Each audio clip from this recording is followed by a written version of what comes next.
ఈరోజు మనం విశేషంగా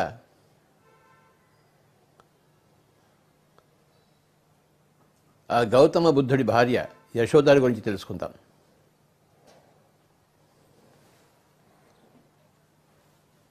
ఈ పుస్తకం ద్వారా నేను తెలుసుకున్నాను. Buddha's wife by Janet Surrey and Samuel shame. The path of awakening together అంటే కలిసి ప్రయాణం చేయడం, విడిపోయి ప్రయాణం చేయడం కాదు, కలిసి ప్రయాణం చేయడం. The path of awakening together,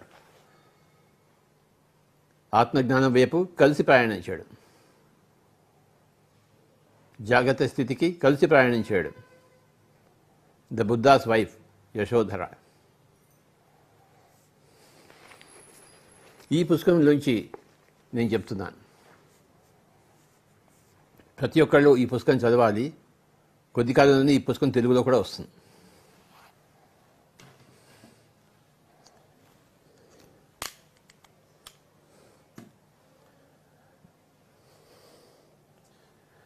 Gautama బుద్ధుడు ఇల్లు వదిలిపెట్టేసిపోయాడని తెలుసు, రాజ్యం వదిలిపెట్టిపోయాడని అందరికీ తెలుసు.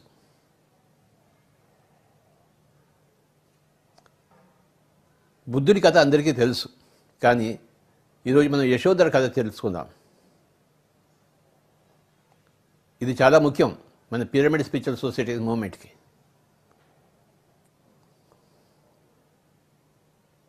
ఎందుకంటే పిఎస్ఎస్ఎం అంతా కూడాను యశోధర ప్లస్ బుద్ధ ఇద్దరి దగ్గర నుంచి నేర్చుకునేది పిఎస్ఎస్ఎం. కనుక బుద్ధ గురించి అందరికీ తెలుసు. ప్రపంచం అంతా ఎలుగెత్తి ఘోషిస్తోంది బుద్ధుడి గురించి, ఎంత గొప్పవాడో అని చెప్పేసి. కానీ ఈరోజు యశోధర ఎంత గొప్పదో మనం తెలుసుకుందాం. అప్పుడు మన గురించి కూడా మనకి బాగా తెలుస్తుంది. పిరమిడ్ స్పిరిచువల్ సొసైటీ మూవ్మెంట్ గురించి, పిరమిడ్ మాస్టర్స్ గురించి. రాహులుడు పుట్టాడు. పుట్టిన ఒక రోజులో గౌతమ బుద్ధుడు ఇల్లు వదిలిపెట్టిపోయాడు.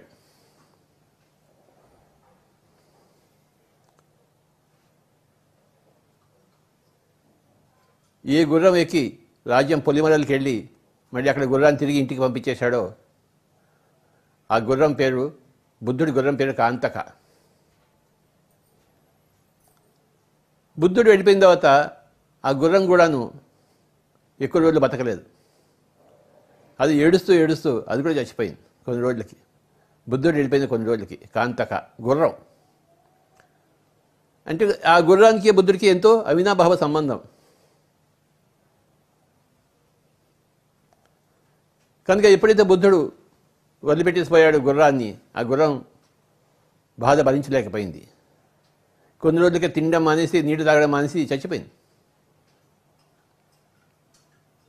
బుద్ధుడు పోయిన కొన్ని రోజులకి ఆ కాంతక అనే గుర్రం, ఆ బుద్ధుడి గుర్రం శరీరాన్ని వదిలిపెట్టేసింది. అంటే ఆ గుర్రానికి నా బుద్ధుడికి అంత అటాచ్మెంట్, విడదీయని బంధం. ఆ గుర్రానికి నా బుద్ధుడికి అంత విడదీయని బంధం ఉంటే ఇక యశోధరకి బుద్ధుడికి ఇంకెంత బంధం ఉండాలి?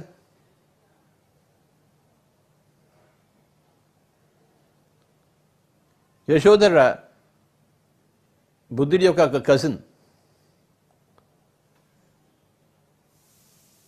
అంటే శుద్ధోదండి అక్కో చెల్లెలో ఒక కూతురు.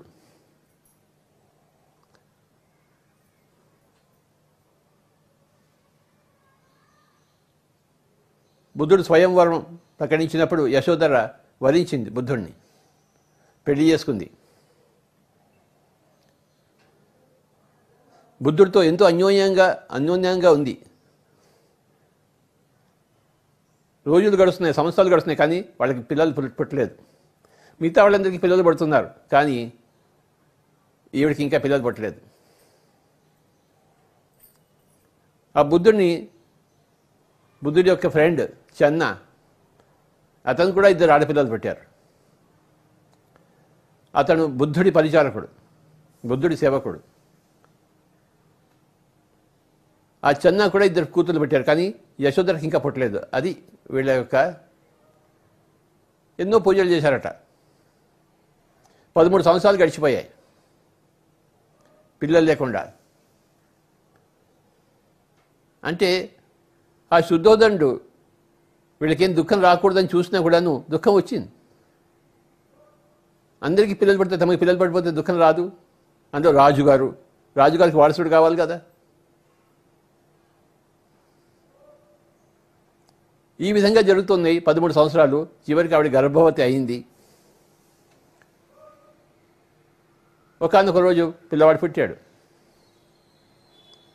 ఆ పిల్లవాడు పుట్టక ముందే గౌతమ బుద్ధుడు బయటికి వెళ్ళాడు, రాజ్యాన్ని చూడడానికి వెళ్ళాడు. చంద్రుడు తన రథంలో తీసుకెళ్ళాడు. ఈ కథ అందరికీ తెలుసు. గౌతమ బుద్ధుడు చూశాడు, ఒక ముసలివాడిని చూశాడు, ఒక రోగిష్ఠని చూశాడు, ఒక చనిపోయిన వాడిని చూశాడు. చూసి విరక్తి చెంది వచ్చేశాడు ఇంటికి. కొన్ని రోజులు ఆ భావంలో ఉన్నాడు. యశోదరుడితో మాటలు లేవు అంతకుముందులాగా. ఒకనొక రోజు కొడుకు పుట్టాడు. ఆ రోజు రాత్రి చంద్రుడిని పిలిచి గుర్రం తీసుకురా అని చెప్పేసి ఊరి పొరబోలకి వెళ్ళిపోయాడు, రాజ్యం పొరిమేరలకి. అక్కడ ఒక సన్యాసి దొరికితే తన బట్టలు ఆ సన్యాసికి ఇచ్చి ఆ సన్యాసి బట్టలు తాను చేసుకుని గుర్రాన్ని, తన కత్తిని, తన మెడలో మాలని అన్నిటినీ తీసి పంపించేశాడు ఇంటికి గౌతమ బుద్ధుడు. నేను వెళ్తున్నాను చన్నా, ఈ లోకంలో దుఃఖం ఎందుకు వస్తుంది కారణం తెలుసుకుంటాను, దుఃఖ నివారణ ఉపాయం తెలుసుకుంటాను అని చెప్పేసి చంద్రుడికి చెప్పేసి వెళ్ళిపోయాడు.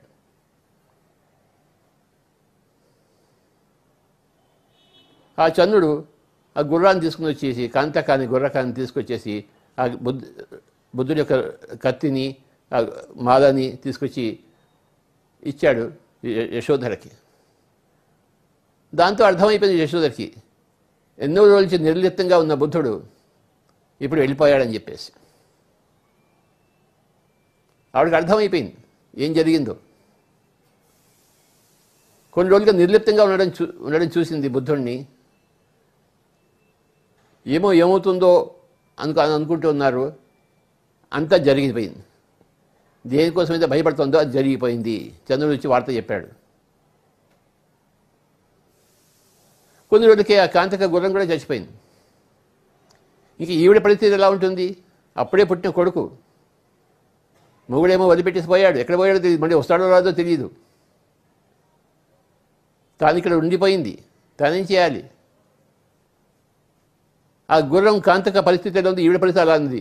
సగం చచ్చిపోయింది ఈవిడ, జీవచ్ఛవం అయిపోయింది. మామూలే కదా కావడం. బుద్ధుడు వెళ్ళిపోవడం యశోద తనకి ఎంతో తీరని అవమానంగా భావించింది. నాకెందుకు ఇంత జరిగింది అవమానం, నా మొగుడే ఎందుకు వెళ్ళిపోయాడు,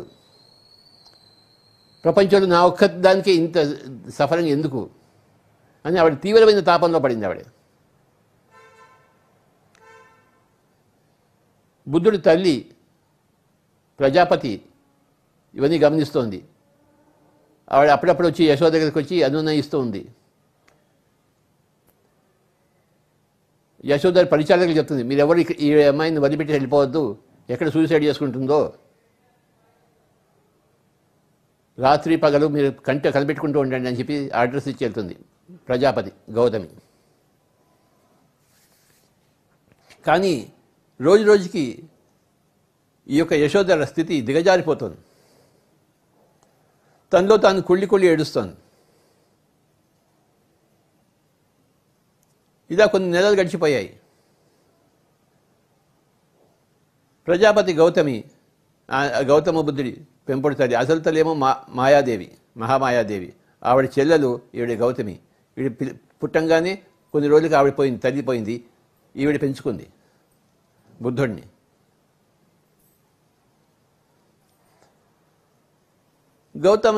ప్రజాపతి గౌతమి రోజు యశోద దగ్గరికి వచ్చి, నువ్వు ఇలా ఈ యొక్క రాజప్రసాదంలో కూర్చుని ఏడవడం ఏమి నచ్చలేదు, కాసేపు బయటికి పోదా ఉందని చెప్పేసి తీసుకెళ్తుంది బయట వనంలోకి, చెట్ల మధ్యలోకి, మామిడి చెట్ల మధ్యలోకి. అలా వెళ్ళొద్దామని చెప్పేసి అక్కడ ఒక చిన్న టెంపుల్ ఉంటుంది. అంతకుముందు ఆ టెంపుల్ దగ్గర ఈ బుద్ధుడును యశోధర ఎన్నో పూజలు చేశారన్నమాట. ఇది పుత్ర సంతానం కోసం. అక్కడే వెళ్ళి కాసేపు కూర్చుందాం, బయటికి వెళ్ళి గాలి పీల్చుకుని వద్దాం, ఇక్కడేంటి ఎంతసేపు ఏడుస్తున్నావు, ఇలా అయితే కుదరదని చెప్పింది. బలవంతంగా తీసుకెళ్ళింది యశోధర ప్రజాపతి గౌతమి. అక్కడ కూర్చోబెట్టి మన ఇద్దరమే కాదు ఇంకా ఆ పరిచారికలను మిగతా ఆడవాళ్ళని వాళ్ళందరూ కూడా రమ్మని చెప్పేసి అందరినీ కూర్చోబెడుతుంది. అక్కడ అందరూ యశోధర చుట్టూ మూగారు. యశోధర మధ్యలో కూర్చుంది. అందరూ చుట్టూ అంతా ఈ పరిచారికలు ఆ ఆడవాళ్ళు మొత్తం అంతా ఉన్నారన్నమాట. ఆ మధ్యలో యశోధర కూర్చొని ఏడవడము, వాళ్ళందరూ ఇలా వినడము, ఇలా జరిగిపోతుంది. ఈ యశోధరకి ఒకటే ఏడుపు, నా మొగుడు పోయాడు అని చెప్పేసి, నా మొగుడు సన్యాసం తీసుకున్నాడు అని చెప్పేసి, నా కొడుకుకి తండ్రి లేడు అని చెప్పేసి, ఈ రాజ్యానికి రాజు లేడు అని చెప్పేసి తన బాధలో తానే ఏడుస్తూ ఉంది అంతే. ఆ చుట్టుపక్కల ఉన్న పరిచారకులందరూ ఇలా వింటున్నారు. ఏం చేస్తారు వాళ్ళు? ఏం చేస్తారు? ఈవిడ ఏడుస్తుంటే ఈవిడ చెప్తుంటే వాళ్ళు వింటున్నారు. చెప్పిందే ఈవిడే చెప్తోంది, చెప్పిందే చెప్తుంది, చెప్పిందే చెప్తుంది, రోజు అదే కథ. ఇలా కొన్ని రోజులు నెలలు గడిచిపోయిన తర్వాత ప్రజాపతి గౌతమి చెప్తుంది యశోధరతో, నువ్వు ఇలా చేస్తే లాభం లేదు,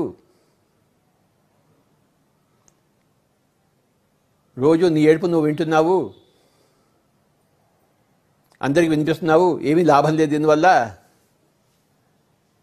ఏదైనా ఒక కొత్త పని చేయి అని చెప్పింది ప్రజాపతి గౌతమి యశోధరతో. నాకేం తెలుసు, నేనేం చేస్తాను కొత్త పని, నాకేమీ నా జీవితంతో దుఃఖమే కదా అని చెప్పింది ఇవిడ యశోధర. అవును నిజమే, నువ్వు చెప్పింది నిజమే,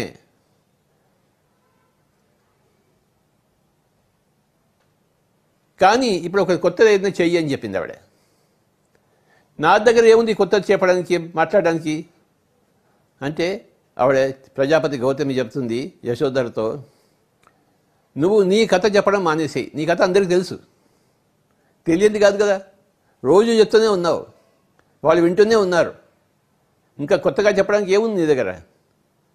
ఇప్పుడు నువ్వు మాట్లాడడం మానేసి వాళ్ళు ఏదైనా చెప్తారు అది వినడం నేర్చుకో.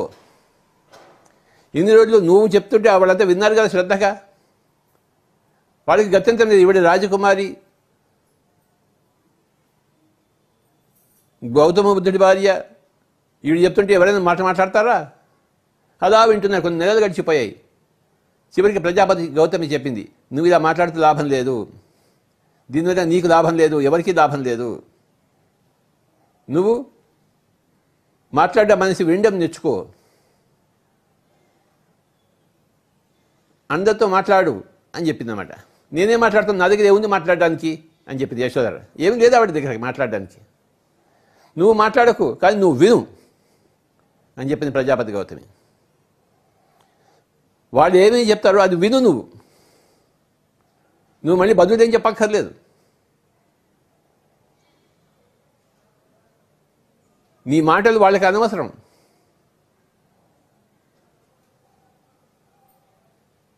నువ్వు కేవలం విను, జాగ్రత్తగా వినడం నేర్చుకో, గమ్మున ఉండు, విని గమ్మున ఉండు, గమ్మున ఉంటూ విను. ఇది ఇప్పటిదాకా నువ్వు చేయలేదు, ఇప్పటి నుంచి అది చెయ్యి. నా వల్ల చేతన అవుతుందా అంది యశోధర. ఎందుకు చేత కాదు, ట్రై చేయి అని అంటోంది ప్రజాపతి గౌతమి. చూశారా, యశోధర చివరాఖరికి ఆ ప్రజాపతి గౌతమి చెప్పిన మాట వినింది. ఓకే, నేను ట్రై చేస్తాను, మాట్లాడకుండా ఉండడం కోసము, నోరు మూసుకుని కూర్చోవడం కోసం వినడం నేర్చుకుంటాను అని చెప్పేసి ఒక అగ్రిమెంట్కి వచ్చేసింది. సరే అంటుందన్నమాట యశోధర. చూసారా, అంతవరకు యశోదర మాట్లాడుతుంటే అందరూ ఇలా వింటున్నారు, కళ్ళు విప్పారుకుని చెవులు విప్పారించుకొని. ఇప్పుడు మిగతా వాళ్ళు కూడా తమ తమ కథలు చెప్పడం మొదలుపెట్టారు. ఎవరి దగ్గర దుఃఖం లేదు. ఒక యశోదర తన దగ్గరే తన దుఃఖం ఉంది అనుకుంది, పిచ్చిది. తన దుఃఖంలోనే తాను మునిగిపోయింది.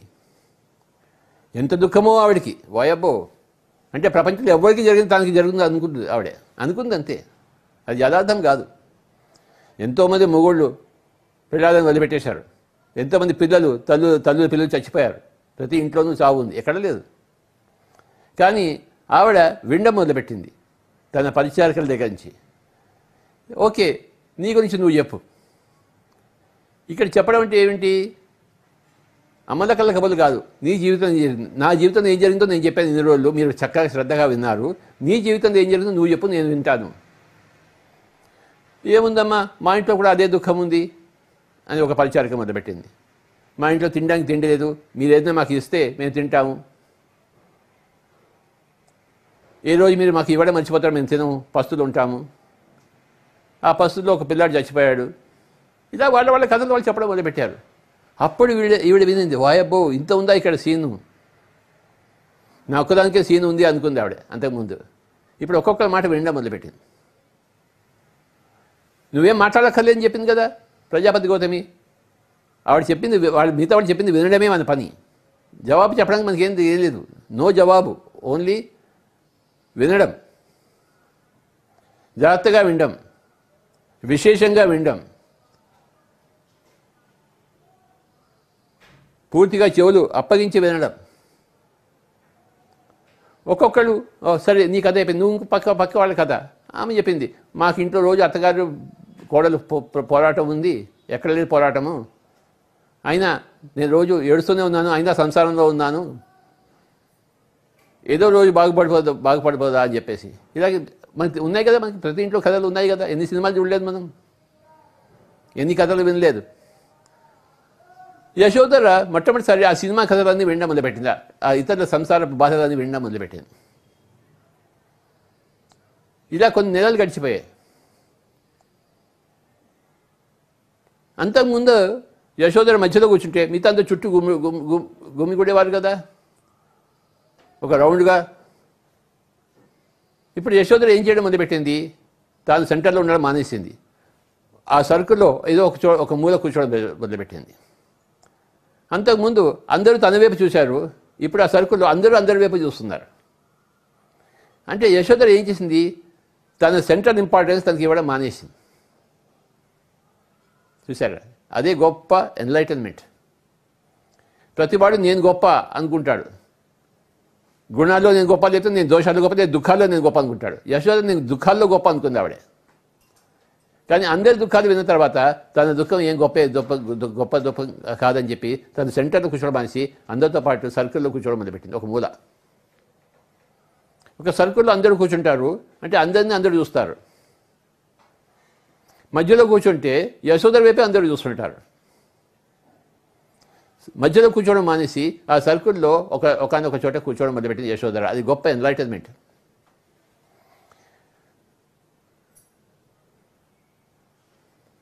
అందరి కథలు వినడం మొదలుపెట్టింది.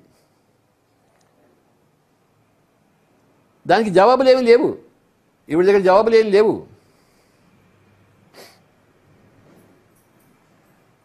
కానీ కథలు వినడం మొదలుపెట్టింది. అందరి దుఃఖపు గాథలు.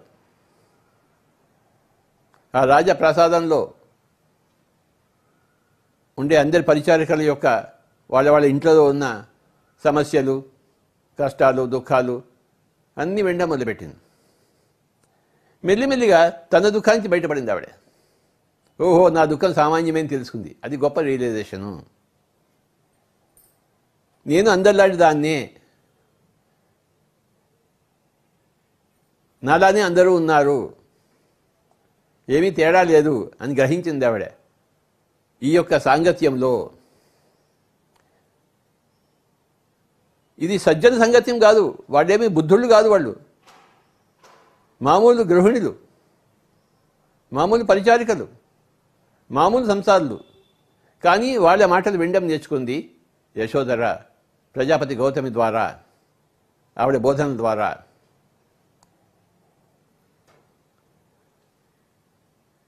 బుద్ధుడు ఏమైతే తెలుసుకున్నాడో అన్ని చోట్ల దుఃఖం ఉందని చెప్పేసి ఆ Nobel truth, first Nobel truth Arya సత్యము ఈవిడ అక్కడ కూర్చొని నేర్చుకుంది.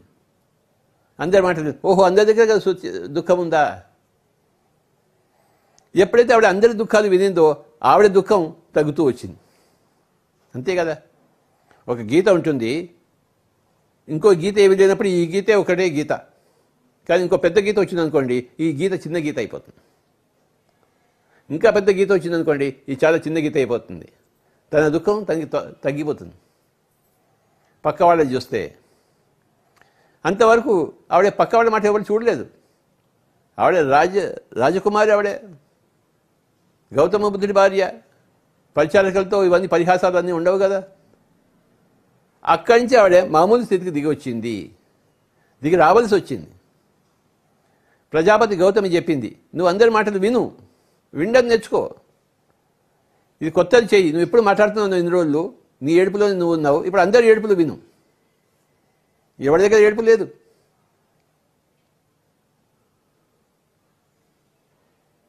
నీ మొగోడిని గౌతమ బుద్ధుడిని చిన్నప్పటి నుంచి పెంచాను కదా, నా అక్కని నేను కోల్పోయాను కదా ఆ బుద్ధుడు పుట్టినప్పుడే, కానీ నేను ఆ పిల్లవాడిని పెంచుకున్నాను కదా. నువ్వు కూడా ఏడుపు లేకుండా పెంచుకో నీ పిల్లవాడిని. ఏడుస్తూ పెంచడం కాదు, అందరి మాటలు విను. ఇది గొప్ప జ్ఞానము, ప్రజాపతి జ్ఞానము, ప్రజాపతి గౌతమ జ్ఞానము. యశోదరికి ట్రైనింగ్ ఇచ్చింది ఆవిడ. తన కొడుకు భార్యకు మెల్లిమెల్లిగా గ్రహించిందంతా యశోదర. నిజమే, అందరి దగ్గర దుఃఖం ఉంది. ఎప్పుడైతే అందరి దగ్గర దుఃఖం ఉంది అని వినడం మొదలుపెట్టిందో, గ్రహించడం మొదలుపెట్టిందో, ఈవిడ దుఃఖం తగ్గుతూ తగ్గుతూ తగ్గుతూ వచ్చేసింది. ఒకానొక సమయానికి ఈవిడికి దుఃఖం పోయింది.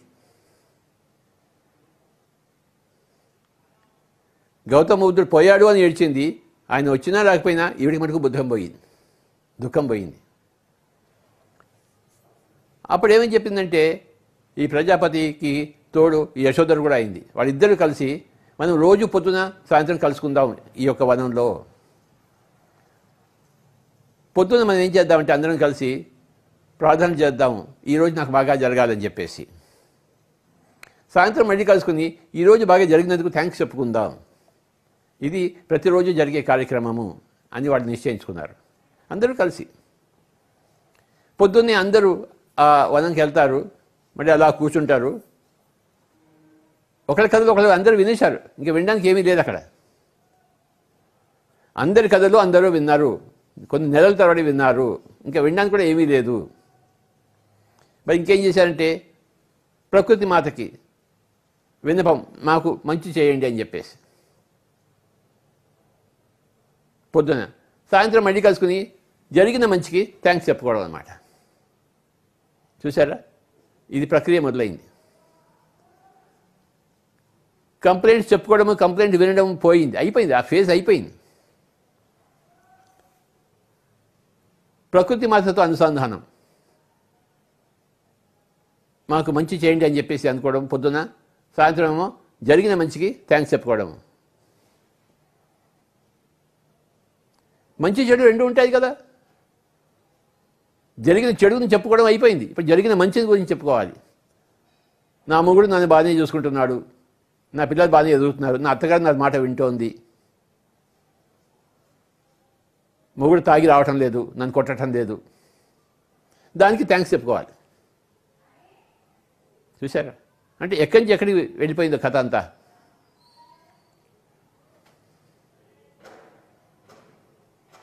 రోజు పొద్దున్నే కలుసుకోవడము, ప్రార్థన చేయడము, సాయంత్రం మళ్ళీ కలుసుకోవడము, థ్యాంక్స్ చెప్పడం. జరిగిన మంచికి, అంటే జరిగిన చెడుని చెప్పుకోవడం వదిలిపెట్టేసి జరిగిన మంచికి చెప్పుకోవడం మొదలుపెట్టారు వాళ్ళు. నాకు ఇవాళ మంచి జరిగింది, నా ఇంటికి ఒక అతిథి వచ్చాడు, మేము భోజనం పెట్టాము, వాడు సంతోషంగా దీవించి వెళ్ళాడు, ఒక మంచి జరిగింది. ఎన్నో రకాల మంచిలు ఉన్నాయి. మా ఇంటి దగ్గరికి ఒక నెమలి వచ్చింది, ఆడింది, డ్యాన్స్ చేసింది, వెళ్ళింది. ఎంత బాగుందో చూసారు. ఎన్ని లేవు మంచి కబుర్లు, మంచి మాటలు.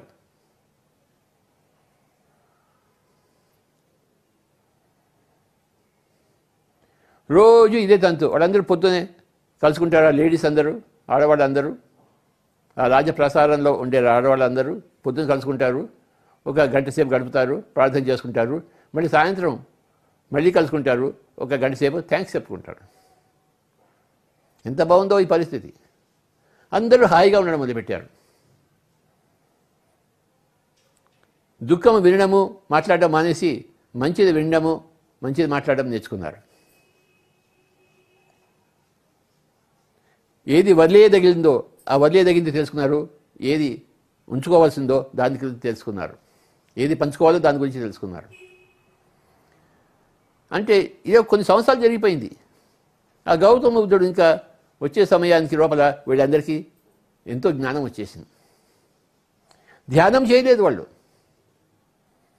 ధ్యానం చేయలేదు, ఆత్మజ్ఞానం గురించి మాట్లాడుకోలేదు, ఏమీ లేదు. సామాన్య స్త్రీలు, కుటుంబ స్త్రీలు కలిసిమెలిసి జీవించడం నేర్చుకున్నారు. ఒకళ్ళ మాటలు ఒకళ్ళు శ్రద్ధగా వినడం నేర్చుకున్నారు. ఎవరు పనికిరాని కబుర్లు మాట్లాడలేదు. గుర్తుంచుకోండి. ఒకరు మాట్లాడుతుంటే ఇంకోటి ఎవరు జవాబులు లేవు, అందరూ సైలెంట్గా ఉంటారు అంతే. ఒకళ్ళు మాట్లాడితే అందరూ సైలెంట్గా వింటారు, మళ్ళీ కామెంట్స్ చేయరు. అది అక్కడ rule. No comments, only listening, no criticisms, no వ్యాఖ్యానాలు, వినడం అంతే. ఒక అమ్మాయిది వింటాము, ఆమె చెప్పడం అయిపోయింది, సరే నీది అయిపోయిందా, మేమందరం విన్నాం, నెక్స్ట్ ఆమె చెప్తుంది. 10 మంది 15 మంది చెప్పేసరికి సాయంత్రం అయిపోతుంది.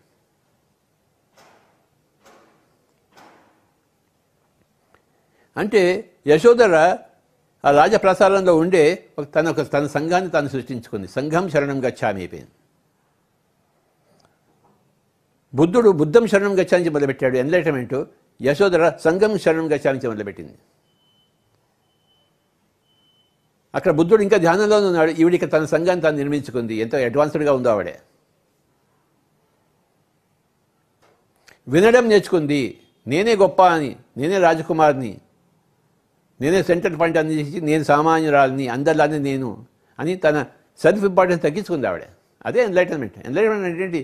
నేను గొప్ప అని దాన్ని ఖండించడమే ఎన్లైటన్మెంట్. నేను గొప్ప అని విర్రవీగితే ఏముంది అక్కడ ఎన్లైటన్మెంట్?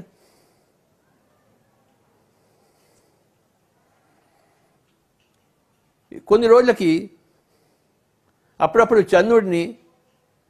చంద్రుడితో బాగా ఫ్రెండ్షిప్ అయిపోయింది ఆవిడకి, యశోధరకి. అప్పుడప్పుడు సమాచారం అడిగింది, ఇప్పుడు బుద్ధుడు ఎక్కడున్నాడు, ఏం చేస్తున్నాడు అని చెప్పేసి. ఆ చంద్రుడు అలా వెళ్ళి తిరిగేసి వచ్చి బుద్ధుడు ఎక్కడ కనపడటం లేదు అని చెప్పేవాడు కొన్ని రోజులు. ఇంకేం చెప్పాడు, అక్కడెక్కడో తిరుగుతున్నాడు నేను విన్నాను అని వచ్చి చెప్పేవాడు. ఈ సమాచారం అంతా అందుతోంది యశోధరకి.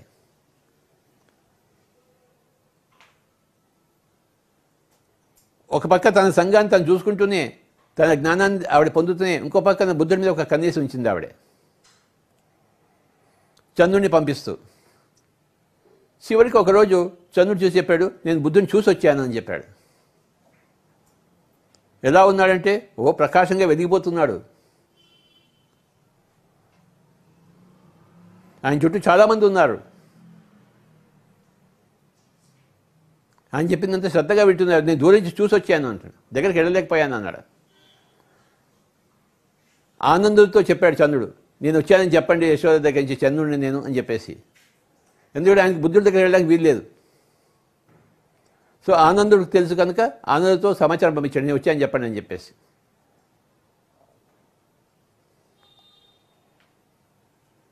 బుద్ధుడిని దూరించి చూశానని చెప్పాడు చంద్రుడు యశోధరతో. అవునా, ఎలా ఉన్నాడు? ఆ బుద్ధుడు పోయిన తర్వాత తాను ఏడుస్తూ కూర్చుంది. బుద్ధుడు ఏడుస్తూ కూర్చోలేదు కదా.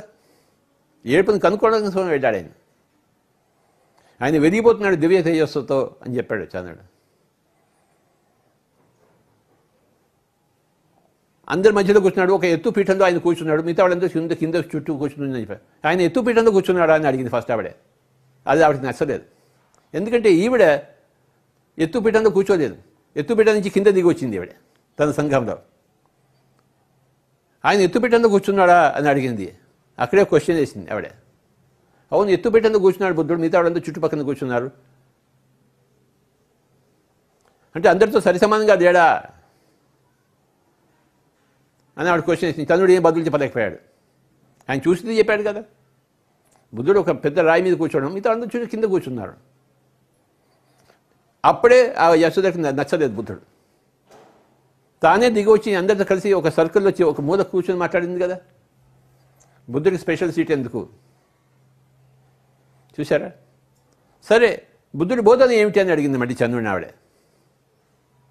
నేను విన్నాను బుద్ధుడి బోధన ఆనాపానసతి అని చెప్పాడు చంద్రుడు. ఏమిటి అది అన్నాడు. అంటే దేవుడే ఇలా శ్వాస మీద ధ్యాస, అదే ధ్యాన పద్ధతి అని బుద్ధుడు చెప్పడం, అందరూ వినడం నేను విన్నాను అని చెప్పాను. అంటే చూసారా ఆవిడ ఎంత క్లీన్గా అబ్జర్వ్ చేసిందో. ఇంట్లో కూర్చుని బుద్ధుడు పెద్ద పీట మీద కూర్చున్నాడా, అందరితో సమంగా కూర్చోలేదా అని ఒక ప్రశ్న ఉదయించింది. చంద్రుడి దగ్గర జవాబు లేదు. తర్వాత బుద్ధుడు టీచింగ్ ఏంటి అని చెప్పింది. అప్పుడు ఆనాపానసతి గురించి చెప్పాడు చంద్రుడు. అది ఆవిడ పట్టుకుంది. నాకు కూడా చెప్పు నువ్వు ఎలా చేయాలో ఉంటుంది. తాను విందే తాను చెప్పాడు చంద్రుడు. ఆవిడ మొదలుపెట్టింది. అంటే ఆవిడ రాజప్రసాదంలో ఉంటే ఆనాపానసతి బుద్ధుడి బోధన నువ్వు విని అభ్యాసం చేయడం మొదలుపెట్టింది. చూశారా యశోదర కథ.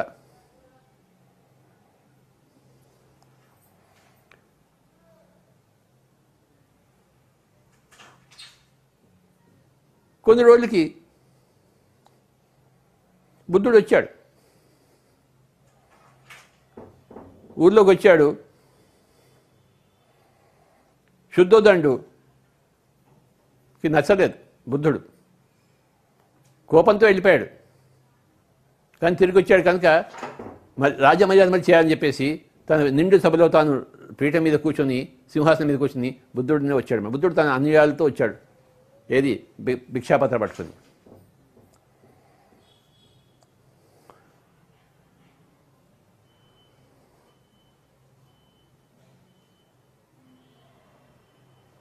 అందరికీ దర్శనం ఇచ్చాడు బుద్ధుడు. శుద్ధోదనికి నమస్కారం పెట్టాడు. కానీ యశోదర వెళ్ళలేదు.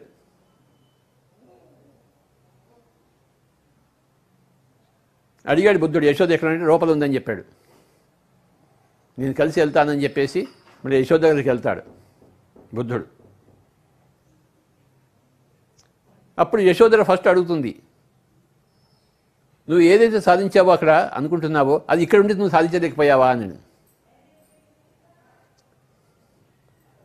బుద్ధుడు ఏం మాట చెప్పలేదు.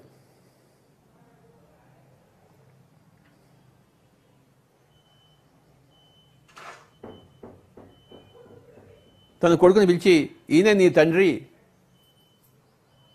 నీ తండ్రి సొత్తు నీకు రావాలి కదా, అడుక్కో వారసత్వం అడిగింది అని రాహుల్ని పంపించింది. అప్పుడు బుద్ధుడు రాహుల్తో అన్నాడు, నేను ఒక సన్యాసిని, నా దగ్గర ఉంటుంది భిక్షాపాత్ర తప్ప,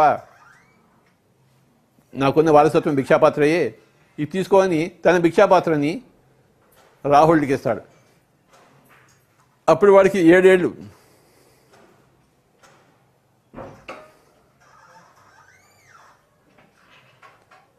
తర్వాత యశోదర అడుగుతుంది బుద్ధుడిని, ఇంకొకసారి నిన్ను కలుసుకోవచ్చా అని చెప్పేసి ఏకాంతంగా. బుద్ధుడు ఆలోచించి ఓకే అంటాడనమాట. మన్నాడు మళ్ళీ వెళ్తాడు బుద్ధుడు. ఆ వనంలో ఎక్కడైతే వీళ్ళిద్దరు కూర్చుని పూజలు చేసేవారు ఆ గుడి దగ్గర, ఈవిడ అక్కడ కూర్చుంటుంది. అక్కడికి మళ్ళీ బుద్ధుడు వస్తాడు సెకండ్ టైం ఏకాంతంగా.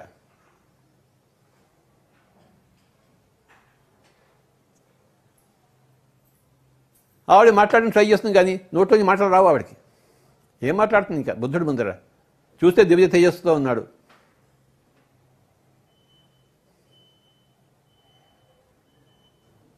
కాసేపు ఇద్దరు అలా మౌనంగా కూర్చుంటారు ఏకాంతంగా. చూసి చూసి బుద్ధుడు కళ్ళు మూస్తాడు. కళ్ళు మూయించేసి తాను ధ్యానంలోకి వెళ్ళిపోతాడు.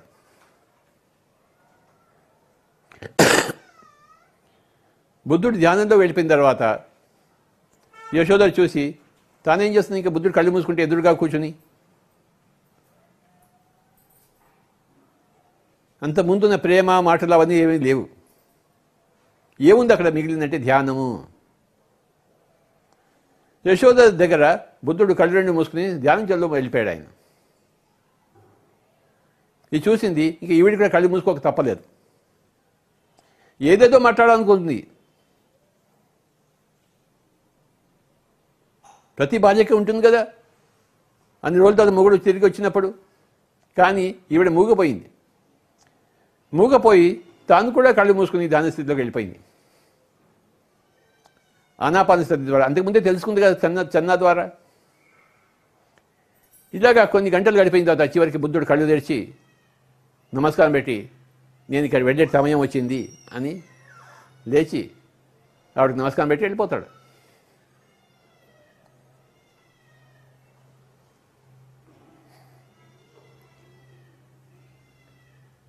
ఏ బుద్ధుడి కోసం అయితే తాను విలపించిందో, ఏ బుద్ధుడి కోసం ఎదురు చూసిందో ఆ బుద్ధుడు వచ్చాడు, వెళ్ళిపోయాడు.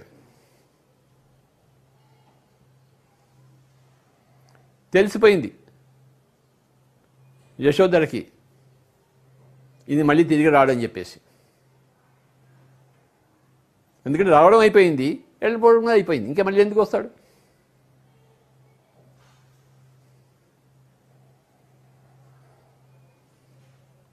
కొన్ని రోజులకి యశోదర తల్లి అంటే బుద్ధుడి తల్లి ప్రజాపతి గౌతమి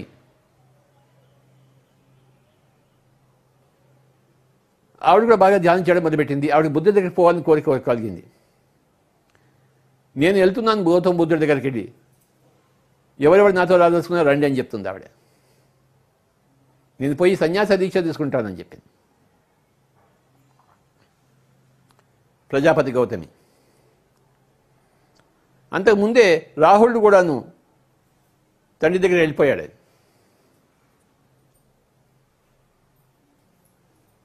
అంతకుముందు ఆ రాహుల్ని చూసి బతికేది యశోదర, బుద్ధుడు పోయినా కూడాను. ఇప్పుడు రాహులుడు కూడా పోయాడు సన్యాసులతో కలవడానికి. ఇంత చిన్న పిల్లవాడిని మీరు ఎలా సన్యాసంలో చేర్చుకుంటారని శుద్ధోదంటే అడిగాడు బుద్ధ పరివారాన్ని. వాళ్ళు బుద్ధుని అడిగారు, ఇంత చిన్న పిల్లవాడిని చేసుకోవచ్చు అని చెప్పేసి. ఎవరైనా చేసుకోవచ్చు అని చెప్పాడు బుద్ధుడు.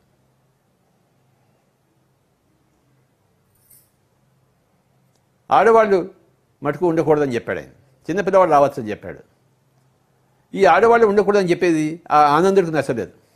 చూసారా, మొట్టమొదటి యశోదరికి నచ్చలేదు బుద్ధుడి సంగతి, తర్వాత ఆనందుడికి నచ్చలేదు. గౌతమ బుద్ధుడితో మాట్లాడమని పెట్టి, ఎందుకు ఆడవాళ్ళని రాకూడదు నాయన అని చెప్పేసి ఈయన బుద్ధుడు. ఎందుకు రాకూడదని ఆనందుడు. ఎట్టకేలకు ఆనందుడు ఒప్పిస్తాడు బుద్ధుడిని. సరే వాళ్ళు విడిగా ఉండమని చెప్పు, సంపర్కం లేకుండా,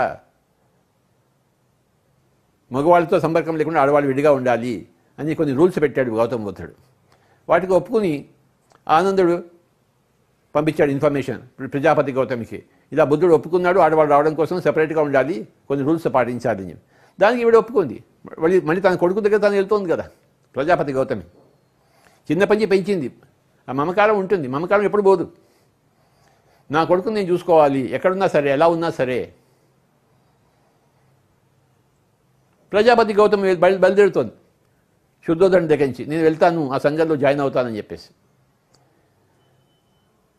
ఆ గుంపులో అంతకుముందు రోజు కలిసిన పరిచయాలు కొంతమంది, మీరు ఎవరిని రాదలుచుకుంటే నాతో పాటు రండి అని చెప్పేసి. కొంతమంది పరిచారికలు మేము కూడా మీలాగే వస్తాం, సన్యాసం తీసుకుంటామని చెప్పారు వాళ్ళు.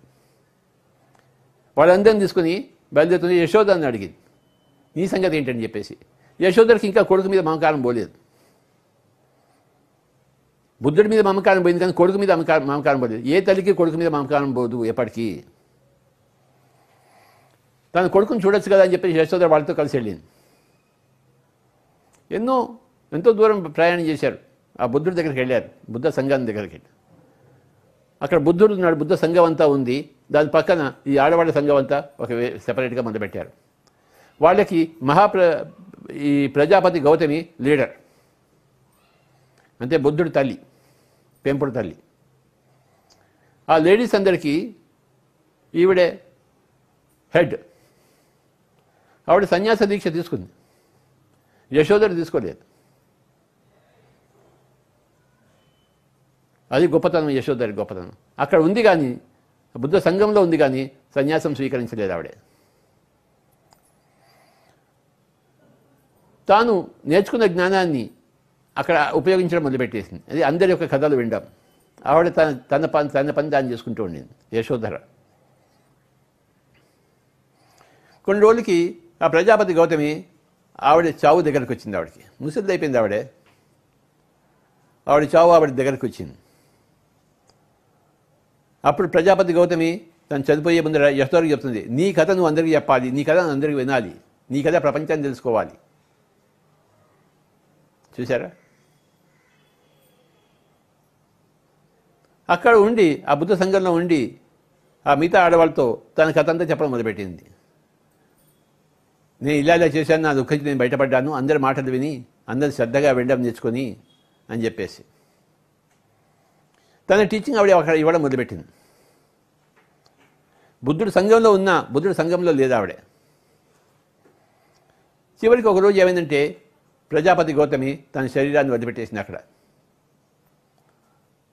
అప్పుడు యశోధర ఏం చేసిందంటే ఆ శరీరాన్ని తీసుకుని, ఆ శవాన్ని తీసుకుని కొంతమంది పరిచారకులతో తిరిగి కపిలవస్తుకు వచ్చింది, శుద్ధోధరుని దగ్గరికి.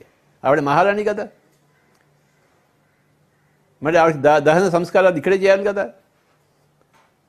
ఆ జాబ్ తీసుకుంది ఆవిడే, యశోధర. తీసుకుని మళ్ళీ తిరిగి వచ్చారు కపిలవస్తుకు వచ్చి. అక్కడ ఆవిడ దహన సంస్కారాలను చేసి మళ్ళీ ఇంకా బుద్ధుడి దగ్గరికి పోలేదు ఆవిడ యశోధర. అక్కడ బుద్ధ సంఘంలో ఉన్నప్పుడు కొద్ది రోజులు ఫస్ట్ రాహుల్ని బాగా చూసుకునేది. తర్వాత రాహుల్ కూడా తల్లిని చూడడం మానేశాడు. తండ్రి ప్రభావం ఎక్కువైపోయింది, తల్లి ప్రభావం తక్కువ అయిపోయింది రాహుల్కి. అక్కడ పెరుగుతున్నా కూడాను తల్లిని చూడడం మానేశాడు. తల్లి మీద మమకారం పోయింది రాహుల్కి. తండ్రి మీద గౌరవం, అభిమానం అన్నీ పెరిగాయి. ఎవరికి ఉండవు బుద్ధుడి పట్ల. దాంతో అంటే కొడుకు కూడా దూరం అయిపోయాడు యశోధరకి. ఫస్ట్ మొగుడు దూరం అయిపోయాడు, ఇప్పుడు కొడుకు కూడా దూరం అయిపోయాడు. ఇంకేముంది? అంతకుముందు సేవలు చేసిన ప్రజాపతి గౌతమ్ కూడాను శరీరం వదిలిపెట్టేసింది. ఇంకెవరికి సేవలు చేస్తుంది ఆవిడే? ఆ శరీరాన్ని తీసుకుని మళ్ళీ ఇక్కడికి వచ్చేసింది కపిలవస్తుకి. శుద్ధోదండు అప్పుడు ముసలి రాజు. ఆ శుద్ధోదండికి సేవలు చేయడం మొదలుపెట్టింది. చూసారా? ఆవిడ సంసారంలోనే ఉండింది ఎప్పుడు. ఆవిడ ఎప్పుడు సన్యాసి కాలేదు. బుద్ధుడి దగ్గరే ఆవిడ సన్యాసి కాలేదు.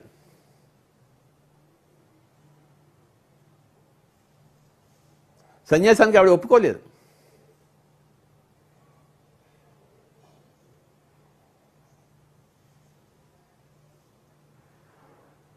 సేవలు చేసింది శుద్ధోదండికి.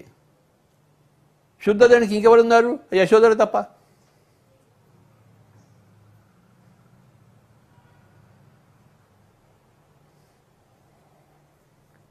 తర్వాత యశోధర ఏం చేసింది? ఇంకో పక్క ఊళ్ళో వాళ్ళంతా సమస్యల్లో ఉంటే, ఆకలి బాధల్లో ఉంటే తన కపిలవస్తు వాళ్ళ పరిచయాన్ని తీసుకుని ఆ పక్క ఊళ్ళకి వెళ్ళి వాళ్ళందరికీ భోజనం పెట్టడం మొదలుపెట్టింది. సంఘసేవ మొదలుపెట్టింది ఆవిడ.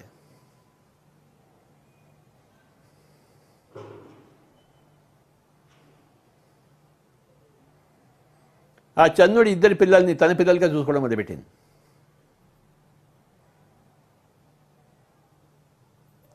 చంద్రుడికి ఇద్దరు ఆడపిల్లలు ఉన్నారు కదా, ఆ చంద్రుడు ఇంతసేపు యశోదరికి సపోర్ట్. ఇద్దరు ఒకరికొకరు సపోర్ట్. ఇలా చాలామంది యశోదరికి చాలా దగ్గర అయిపోయారు. అందరిలో ఒక జ్ఞాన పరిపక్వత వచ్చింది. ఇక్కడ ఉండే సాధన చేసుకుంటామని చెప్పేసి గృహస్థాశ్రమంలో ఉండే సన్యాసం స్వీకరించకుండా శివరాకర్లో ఒకరోజు యశోదరి చెప్తుంది చంద్రుడితో, చన్న మనం చేసిందే కరెక్టు, ఉత్తరోత్తర ప్రపంచం అంతా మనం చేసిందే జరుగుతుంది అని చెప్పింది. ఆవిడ భవిష్యవాణి పలికింది. ఆవిడ ఉత్తరోత్తర ప్రపంచం అంతా మన మార్గాన్ని అవలంబిస్తుంది. ఎవరు బయటికి పోరు, సన్యాసం తీసుకోరు, సంసారం నుండి సాధిస్తారు. ఇది నా ప్రగాఢ విశ్వాసము, ఇది నా ప్రగాఢ సంకల్పము, ఇదే నా పాత్. ఇక్కడ ఉండి మనం సాధించాలి. బుద్ధుడి మార్గము ఇల్లు వదిలిపెట్టేసిపోవడము, యశోధర మార్గం ఇంట్లోనే ఉండే సాధన చేసే మార్గం. ఇదే రాబోయే తరాల్లో ప్రపంచం అంతా అవుతుంది అని చెప్పిన ఆవిడ భవిష్యవాణి పలికింది. ఇప్పుడు జరుగుతున్నది అదే. మిత్రులారా, ఇప్పుడు ఏం జరుగుతుందని చెప్పండి. ఈ 2500 సంవత్సరాల తర్వాత పిరమిడ్ స్పిరిచువల్ సొసైటీ మూమెంట్ ఏ మార్గంలో ఉంది? బుద్ధ మార్గంలో ఉందా? గుండు గీయించుకుందా? కాషాయవసాలు వేసుకున్నారా? ఇల్లు వదిలిపెట్టేసిపోయారా? లేదా యశోధర మార్గంలో ఉన్నారా? ఇంట్లో ఉన్నామా? యశోధర మార్గాన్ని పట్టుకుంటూ బుద్ధుని ఆనాపానసతిని పట్టుకుంది. ఆవిడ పట్టుకుంది ఆనాపానసతిని, మనం కూడా పట్టుకుందాం. ఆవిడ ఇంట్లోనే కూర్చుంది, తల్లిదండ్రులు సేవ చేసింది, మామగారు సేవ చేసింది, ప్రజలు సేవ చేసింది. ఇంట్లో కూర్చుని అందరికీ తాను వండి ప్రజలందరికీ ఇవ్వడం మొదలుపెట్టింది. చూసారా?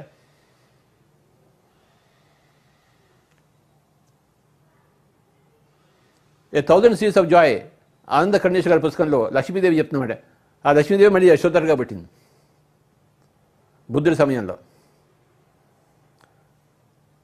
ఆ యశోద దేవత ఈ పుస్తకం నాకు దొరికింది, బుద్ధాస్ వైఫ్. అంటే చక్కగా దానికి దీనికి సమన్వయం కుదిరింది నాకు. ఆ యశోధరే లక్ష్మి యొక్క అవతారం తెలిసింది, ఆ యశోధర మార్గం తెలిసింది ఈ పుస్తకం ద్వారా. పిరమిడ్ స్పిరిచువల్ సొసైటీ మూమెంట్ అంతా యశోధర మార్గంలోనే ఉందని అప్పుడు నేను గ్రహించాను. పుస్తకం చదువుతుంది ఎంత గొప్పగా ఉందో చూడండి. అంతకుముందు మనం ఎప్పుడు ఆలోచించలేదు యశోధర గురించి. ఎవరో యశోధర, కానీ ఈ పుస్తకం ద్వారా భూతత్వం వచ్చింది. ఫస్ట్ పుస్తకం ఏ 1000 Seeds of Joy ఆనంద కర్ణేష్ గారి ద్వారా ఆ యశోధర మీద భూతత్వం వచ్చింది. లక్ష్మి యొక్క అవతారం అని చెప్పేసి. అంటే ఎంత గొప్పగా ఉండాలి లక్ష్మి యొక్క అవతారం అంటే. అంటే సీత ఎంత గొప్పదో యశోధర కూడా అంతే గొప్పది, లక్ష్మి యొక్క అవతారం.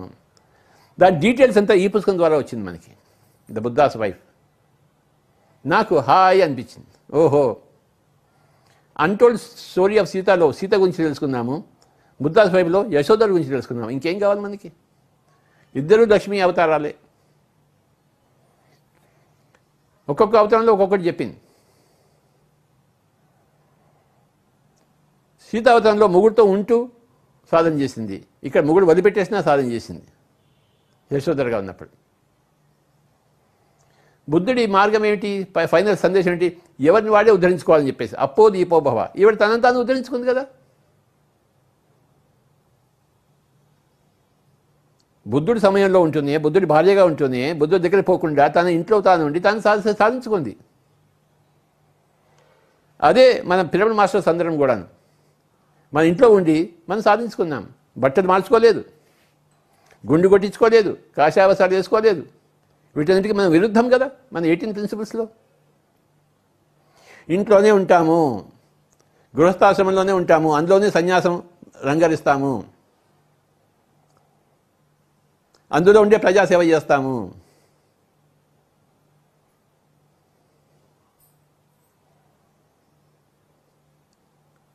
కనీస ధర్మాలని విస్మరించము.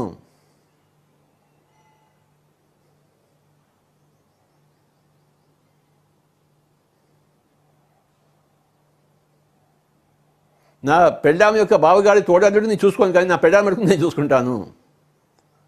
ఆ బావగాడి తోడల్లుడు నాకు అనవసరం, అవన్నీ కట్ అయిపోతాయి. కానీ ఇమీడియట్ ఫ్యామిలీ చక్కగా చూసుకుంటాం మనం.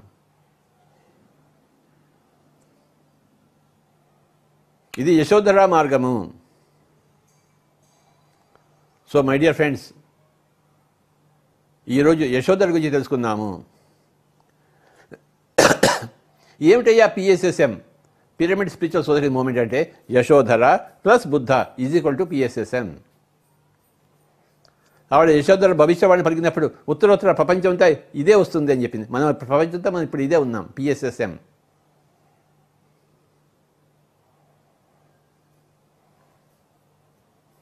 ఏదైతే యశోదర పలికిందో ఉత్తరోత్తర భవిష్యత్తు వారిని బుద్ధుడు కూడా అదే పలికాడు. 2500 సంవత్సరాలు నేను మళ్ళీ తిరిగి వస్తాను అని చెప్పేసి మైత్రేయ బుద్ధుడిలా అని చెప్పాడు.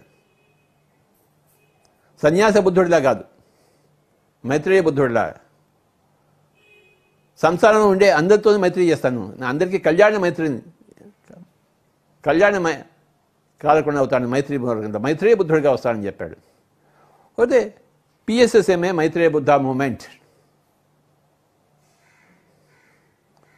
మనం సన్యాసం తీసుకోము, కాషాయ వస్త్రాలు చేసుకోము, గుండు కొట్టించుకోము, పేర్లు మార్చుకోము. స్వామి తురియానంద, స్వామి దేవానంద పేర్లు మార్చుకోము. నవకాంతే, సుభాష్ పత్రియే, రాఘవరావు లక్కారావే, తటవతి వీరరాఘవే, అంతేగాని రాఘవానంద స్వామి అని పెట్టుకోలేదు. పేర్లు మార్చుకోము, వేషం మార్చుకోము, భాష మార్చము. మాకే భాష వస్తే అదే మాట్లాడతాం. అబ్బా మేమేం గ్రాంధికం మాట్లాడము, మాకేం సంస్కృతం రాదు, అచ్చ తెలుగు వచ్చు అంతే. వేషం మార్చుకోము, భాష మార్చుకోము, పేరు మార్చుకోము. పిఎస్ఎస్ఎం ఇది యశోధర మార్గము.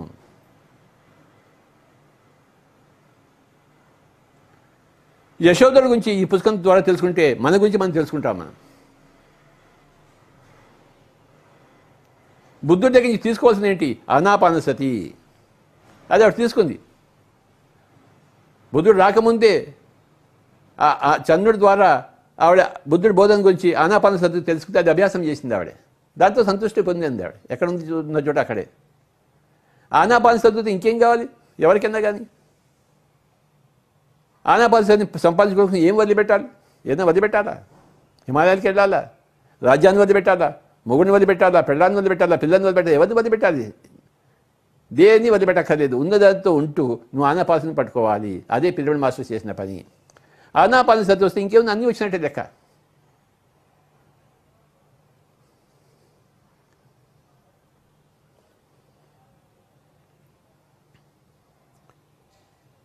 ఎక్కడ వేసిన గొంగళి అక్కడే ఉంది, కానీ ఆ గొంగళి ఆకాశాన్ని విహరిస్తుంది. కీలుగుర్రం అయిపోయింది. ఎక్కడైనా తిరిగి రావచ్చు మనం. సంసారంలోనే నిర్వాణము. సంసారం వదిలిపెట్టేసి ఏదో త్యాగం చేసి అనుకుని ఏమీ త్యాగం చేయలేదు. అది మూర్ఖత. అది యశోదరకి బుద్ధుడు నచ్చలేదు. మనం ఆ విషయం చెప్పుకోవడానికి మనకి భయం. బుద్ధుడు నచ్చకపోవడం ఏంటి? ఘోరం కదా, పాపం కదా, తప్పు కదా. తప్పు చెప్పలేసుకోండి. బుద్ధుడు చెప్పాడు నీ మార్గాన్ని నువ్వు కనుక్కో అని చెప్పినా కూడా మనం ఇంకా చెంపలేసుకుంటున్నాం. ఎవరి మార్గాన్ని వాళ్ళు కనుక్కోవాలి. వీడు తన మార్గాన్ని తను కనుక్కున్నాడు. ఇంట్లో కూర్చొని, కర్నూలులో కూర్చొని ధ్యానం తెలుసుకుని ఆనాపానసతి గ్రహించి ఒకరి ద్వారా, ఒక మిత్రుడి ద్వారా నాకు ఆనాపానసతి వచ్చింది. గురువు ద్వారా రాలేదు. ఒకనొక మిత్రుడి ద్వారా నాకు వచ్చింది ఆనాపానసతి. నాకెవరు గురువులు లేరు, అందుకే నేను ఎవరికి గురువుని కాదు. గురు శిష్య సంబంధమే ఇక్కడ, మిత్ర సంబంధం ఉంది. ఎందుకంటే అలానే నాకు మొదలైంది నా జీవితంలో. అదే విత్తు ఇప్పుడు ఇంత పెద్ద బ్రహ్మాండ చెట్టు అయ్యి అన్ని చోట్ల పూలు పళ్ళు విత్తనాలు కాస్తుంది. ఆ మొట్టమొదటి విత్తనం ఎలా ఉందో ఆ పండులో ఉన్న విత్తనాలు అన్నీ అవే పండులు. All are pyramid masters. Who is the pyramid master? Yashodhara plus Buddha is equal to pyramid master. Yashodhara plus Anapanasati. What is Buddha? Buddha is Anapanasati. Yashodhara plus Anapanasati is equal to pyramid master, PSSM. రోజు ఇడ్లీ వడ తింటాం, మనం దోశ తింటాం. ఇవాళ పొద్దున్నే ఉగ్గాని బజ్జీ తిన్నాను. మన ఎంఈ మేడం బాగా చేసింది నాకు ఉగ్గాని బజ్జీ తినేశాను.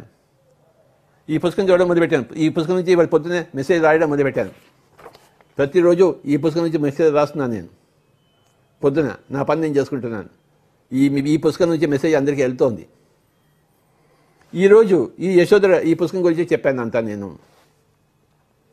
నేను ఏది తెలుసుకున్నానో అందరికీ చెప్తాను. ఇంతకుముందు ఈ పుస్తకం లేనప్పుడు నేను ఎప్పుడైనా యశోధర గురించి చెప్పానా? ఎందుకు చెప్పలేదు? నాకే తెలియదు.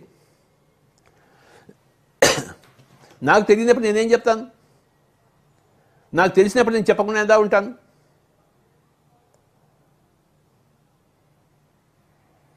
మనకి ఎప్పుడు కొత్త కొత్త విషయాలు తెలుస్తూనే ఉంటాయి. పుస్తకాలు చదువుతూ ఉంటే, సజ్జన సంగత్యం చేస్తుంటే, ధ్యానం చేస్తుంటే మనలోనే కొత్త కొత్త విషయాలు తెలుస్తుంటాయి.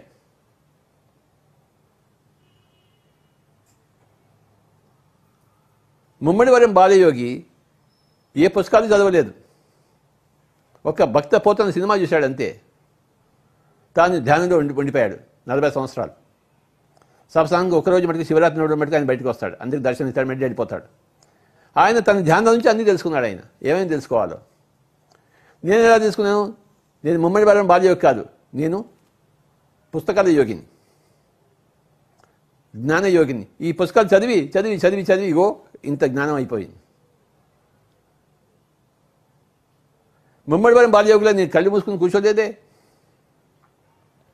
అది ఆయన విధానం, ఇది మన విధానం. ఎవరి విధానం వాడిది అని చెప్పాడు కదా గౌతమ బుద్ధుడు. అప్పో దీపో భవ, నీ దీపాన్ని నువ్వే వెలిగించుకో. ముమ్మడివరం బాలయోగి తన దీపాన్ని తానే వెలిగించుకున్నాడు. ఒక భక్త పోతున్న సినిమా చూసి ఆయన సమాధి స్థితిలో వెళ్ళిపోయాడు. నేను ఒక మిత్రుడి యొక్క ఆనాపానసతి ధ్యాన అనుభవం విని నేను ఆనాపానసతిలో వచ్చేసాను. నా మాటలు విని అందరూ కూడాను పిరమిడ్ స్పిరిచువల్ సొసైటీ మూమెంట్లో అందరూ పిరమిడ్ మాస్టర్స్ అయిపోయారు. ఎవరికి ఏది నచ్చుతో అది వాళ్ళు అది చేస్తారు. ఈ హైదరాబాద్లోనే గొప్ప రామకృష్ణ మఠం ఉంది. ఆ రోజుల్లో నేను పుస్తకాలు చదవడం కోసం అక్కడ వెళ్ళేవాడిని. అక్కడంతా సన్యాసులు ఉన్నారు రామకృష్ణ మఠంలో. నాకు ఆ సన్యాసులు నచ్చలేదు. నాకు స్వామి రంగనాథానంద లెక్చర్స్ ఇచ్చేవాడు ఉపనిషత్తు గురించి. మంచి హాల్ ఉంది అక్కడ, ఆడిటోరియం హాల్ ఉంది రామకృష్ణ మఠంలో. చాలా గొప్ప మఠం అది. నేను ఎందుకు వెళ్ళేవాడిని తెలుసా? ఆయన రంగనాథ స్వామి వచ్చే ముందే హాఫ్ అన్ అవర్ ముందే నేను వెళ్ళేవాడిని. ఆడిటోరియం అంతా ఖాళీగా ఉన్నప్పుడు బిస్మిల్లా ఖాన్ మ్యూజిక్ పెట్టేవారు, అది వినడం కోసం వెళ్ళేవాడిని నేను. ఎప్పుడైతే సంగీతం అయిపోయి రంగనాథ స్వామి వచ్చాడో నేను బయటకు వచ్చేసేవాడిని. రంగనాథ స్వామికి నా నమస్కారాలు. ఆయన మాటలు ఎప్పుడు నేను వినలేదు, నాకు రుచించలేదు. మనకు రుచించవు అవి. ఆ బిస్మిల్లా ఖాన్ సంగీతం విని నేను వచ్చేసేవాడిని. అక్కడ రామకృష్ణ మఠంలో రామకృష్ణ గుడి ఉంది, మంచిగా బాగుంటుంది. అంతా ఏసీ రూమ్ అంతా మంచి కార్పెట్ వేసి అక్కడ పోయి కూర్చొని ధ్యానం చేసుకునేవాడిని నేను ఒక్కడిని. అందరూ భజన చేసేవాడు అక్కడ, నేను ధ్యానం చేసుకుని వచ్చేవాడిని. ఎవరి దారి వాళ్ళది, ఎవరి దీపం వాళ్ళది, ఎవరి దీపాన్ని వాళ్ళే వెలిగించుకోవాలి కదా. యశోదర తన దీపాన్ని తానే వెలిగించుకుంది. బుద్ధి యొక్క వార్తలు విని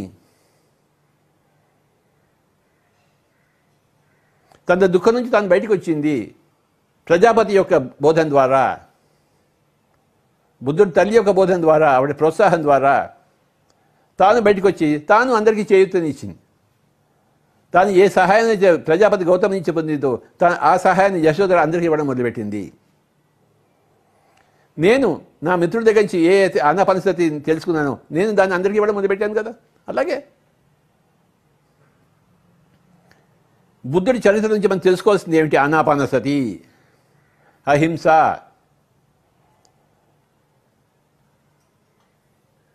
మహాత్మా గాంధీ దగ్గర నుంచి తెలుసుకుంటే అహింస.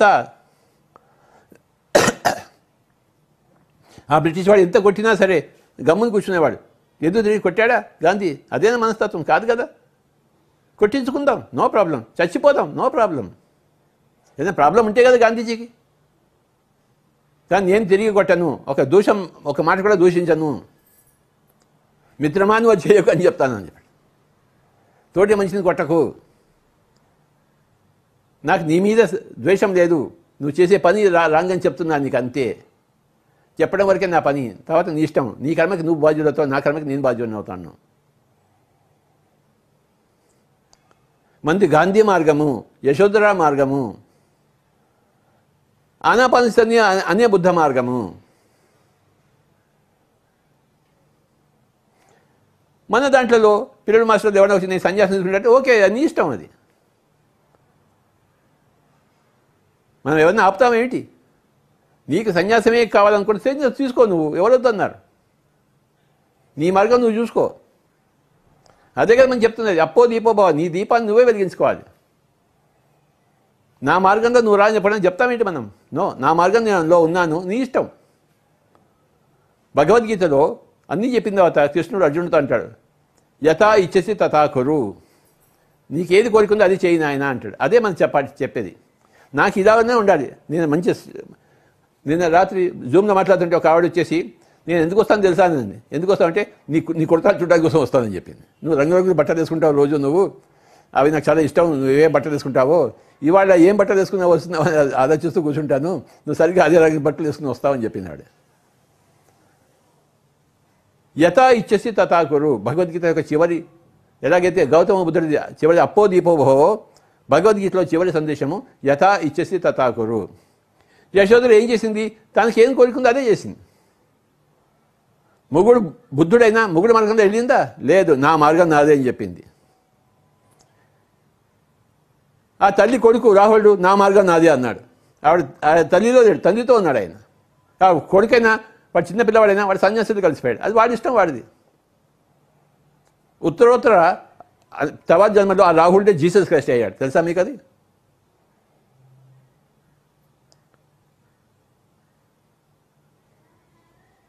ఈ రాహులుడును జీసస్ క్రైస్ట్ బుద్ధుడు ఇద్దరు కలిసి లావోసు దగ్గర శిష్యుడిగా ఉండేవాడు చైనాలో. ఒక పుస్తకంలో వాళ్ళిద్దరు సంబంధం గురించి ఎన్నో జన్మలు నేను చదివాను. ఎవడి ఇష్టం వాడిది. వాడు కుర్రాడిగానే ఉన్నాడు. నేను వెళ్తాను, తండ్రితో వెళ్తాను అన్నాడు రాహులుడు. ఎవరైనా వద్దంటే అవుతాడేంటి? ఎవడు ఆగాడు. ధ్రువుడు చిన్నప్పుడే 8 ఏళ్ల వయసులోనే ధ్యానం మొదలుపెట్టాడు. ప్రసాదుడు ఇంకా బాలుగా ఉన్నప్పుడు కానీ నారాయణ నారాయణ అని మొదలుపెట్టాడు. ఎవడి ఇచ్చవాడిదే. ఫైనల్గా భగవద్గీతలో చెప్తాడు కృష్ణుడు, యథా ఇచ్చేసి తథా కురు. నీకు ఏది కోరుకుందో అది చెయ్యి.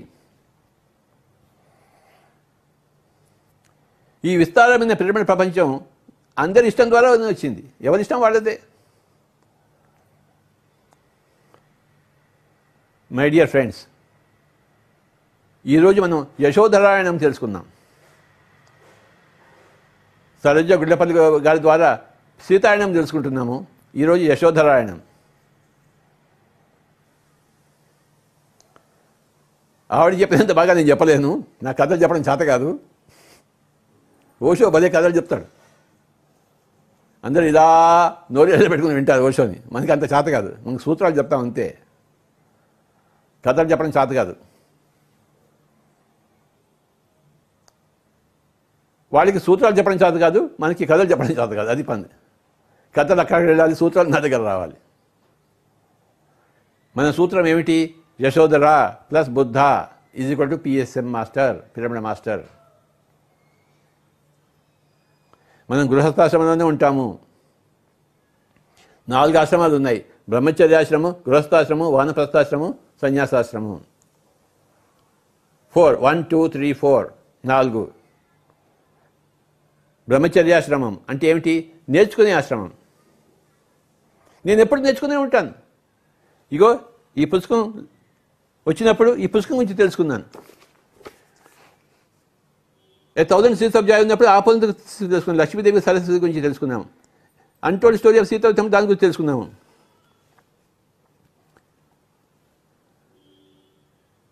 ద గోల్డెన్ లేక్ అని ఇంకో పుస్తకం చూపించావు ఎక్కడ?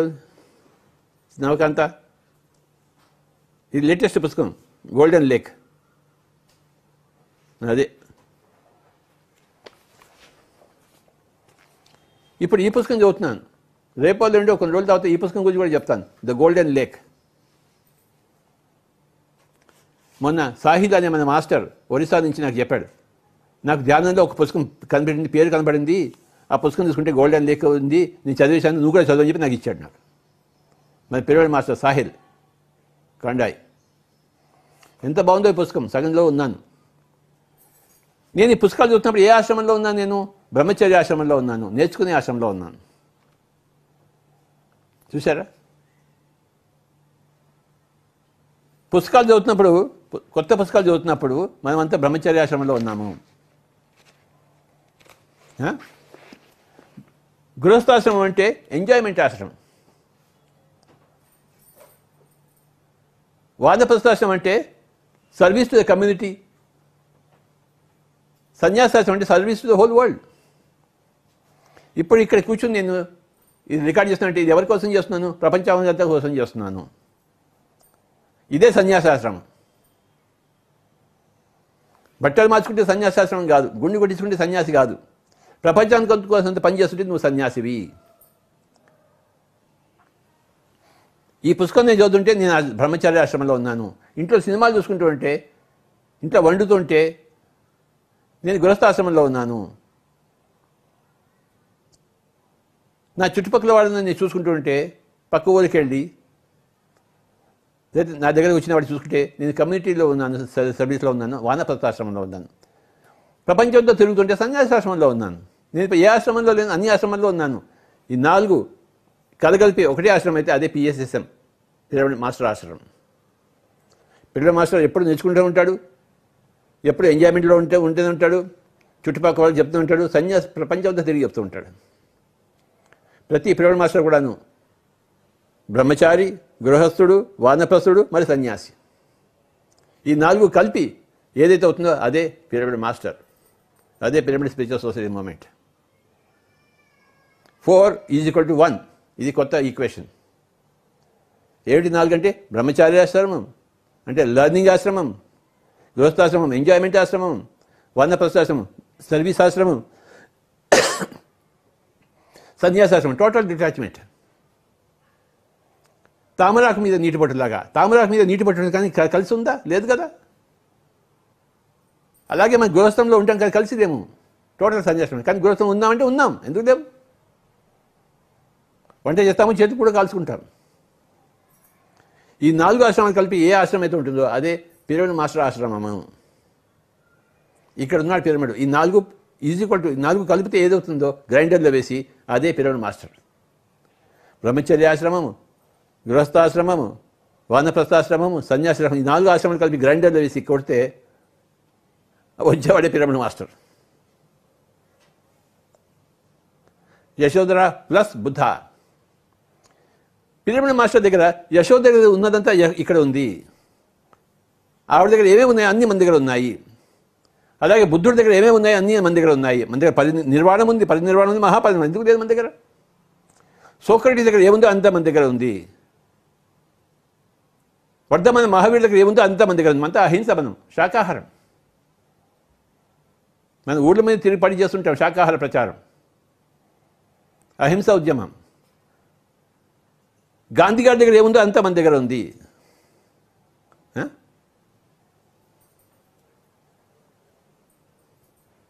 ఇంకా చెప్పండి, ఒక వాత్సాయన దగ్గర ఏముందో అంతా మన దగ్గర ఉంది, ఎందుకు లేదు?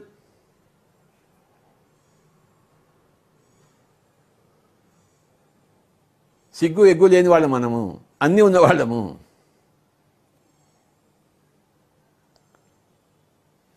భుక్తి, రక్తి, యుక్తి, శక్తి అన్నీ కలిపి ఉన్న ముక్త పురుషులం మనం. భుక్తి బాగా భుజిస్తాం, రక్తి బాగా సినిమాలు చూస్తాం, రోజుకో సినిమాన్నర చూస్తాను నేను. యుక్తి మనకి మంచి తెలివితేటలు ఉన్నాయి ఏ పని చేయడం కోసమైనా. శక్తి ఉంది, ధ్యానం చేస్తాం కదా మనకి. ఈ 4 కలిపితే వచ్చేదే ముక్తి. భుక్తి, రక్తి, యుక్తి, శక్తి, ముక్తి. శరీరం ద్వారా భుక్తి, మనసు ద్వారా రక్తి, బుద్ధి ద్వారా యుక్తి, ఆత్మ ద్వారా శక్తి, సర్వాత్మ యొక్క సేవ ద్వారా ముక్తి. మనకి అన్నీ ఉన్నాయి మన దగ్గర, ఏమీ లేవు మన దగ్గర. East or west, PSSM is the best. East or west, pyramid master is the best. సనాతనమైన సనూతనమైన pyramid master is the best. సనాతనాన్ని సనూతనాన్ని కలిపి 2 మిక్సీ వేసి కొడితే వచ్చేవాడే పిరమిడ్ మాస్టర్. ఇంతకన్నా నేనేం చెప్పగలను? అందరికీ నమస్కారము. కాసేపు మనం ఆత్మతో ఉందాము, శక్తిని సంపాదించుకుందాము. Let us do meditation. హాయిగా కూర్చుందాం, ఎవరూ కళ్ళు తెరవద్దు, శ్వాస మీద ధ్యాస.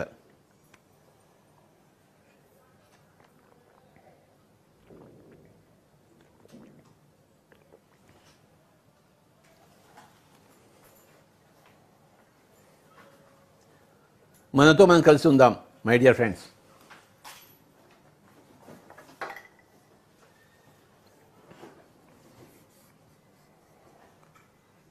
మన శక్తిని మనం సంపాదించుకుందాం ఇంట్లో కూర్చుని.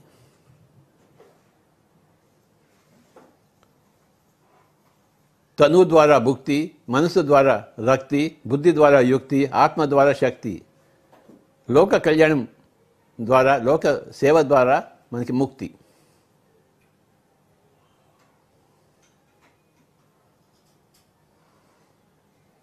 సంసారంలోనే నిర్వాణం. మై డియర్ ఫ్రెండ్స్, సంసారం వదిలిపెట్టే నిర్వాణం ఎక్కడా లేదు.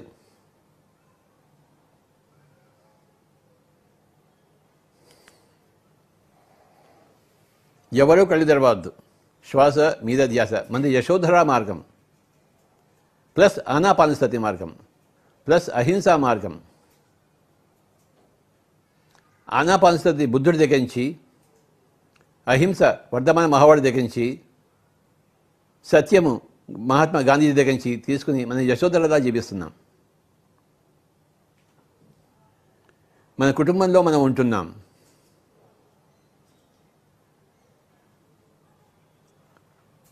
కామము, అర్థము, ధర్మము, మోక్షము అన్నీ ఒకటేసారి కలగలిపి మనం ఉన్నాం.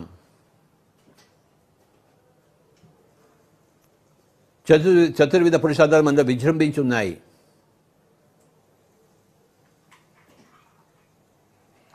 ప్రపంచం అంతా పిరమిడ్ స్పిరిచువల్ మూమెంట్ అయిపోతుంది.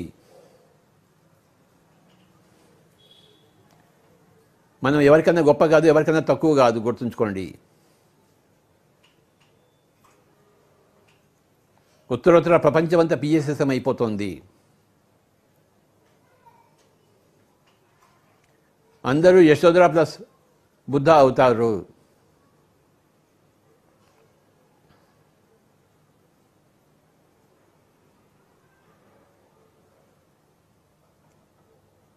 రమణ మహర్షిలా కొండకి కూర్చోవలసిన, ఇల్లు వదిలిపెట్టి పోవాల్సిన అవసరం లేదు.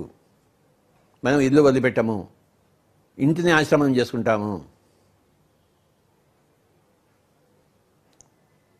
ఇంట్లో కూర్చుని నేనెవరు అని తెలుసుకుంటాము. ఆ ప్రశ్న వేసుకొని దానికి ఏ కొండ కూడా ఎక్కక్కర్లేదు.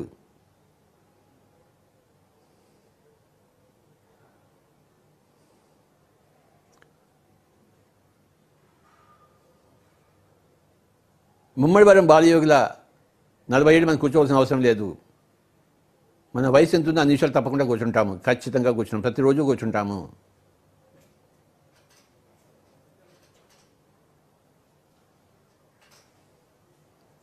ఆయన అంత ధ్యాన సాధన చేసినప్పుడు మనం కొంత ధ్యాన సాధన చేయలేమా? ఎందుకు చేయలేము?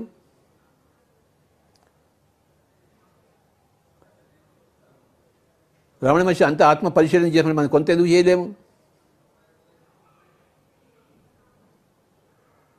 మహాత్మా గాంధీ అంత గొప్పగా చేసినప్పుడు మనం కొంత ఎందుకు చేయలేము? అన్నీ చేయగలం. మనం చేయలేనిది ఏమీ లేదు, అన్నీ చేస్తాము. అన్నిట్లో ఉంటాము, అన్నీ చేస్తాము. దేన్ని పట్టుకోము, దేని మీద మోహం లేదు. అన్నిట్లో ఉంటాం కానీ దేని మీద మోహం లేదు. పద్మపత్రం వాంబస, తామరాకు మీద నీటి బొట్టులా ఉంటాము. సంసారంలో ఉంటూ సంసారానికి అంటకుండా సంసారాన్ని విజృంభింపజేస్తూ ఆనందింపజేస్తూ ఆనందంలో ఉంటూ నిర్వాణంలో కూడా ఉంటాము సైమల్టేనియస్గా. అది మన గొప్పతనము. 4 గుర్రాలు సవారీ. ఒక గుర్రంతో కామము, ఇంకో గుర్రంతో అర్థము, ఇంకో గుర్రంతో ధర్మం, ఇంకో గుర్రంతో మోక్షము. 4 గుర్రాలు సవారీ ఒకటేసారి. కామ, అర్థ, ధర్మ, మోక్షాలు 4ట్లోనూ ఉంటాము. ఏది సిగ్గుపడవలసిన విషయం కాదు. ఏది కూడా తలదించుకోవాల్సిన అవసరం లేనేది ఎక్కడ కూడా. తల వంచని వీరులం మనం. దేనికి సిగ్గుపడవలసిన అవసరమే లేదు. కామానికి, అర్థానికి సిగ్గుపడవలసిన అవసరం లేదు. ధర్మానికి, మోక్షానికి మనం కాదరెత్తుకోవాల్సిన అవసరం కూడా లేదు. దేనికి సిగ్గుపడము, దేనికి కాదరెత్తుకోము.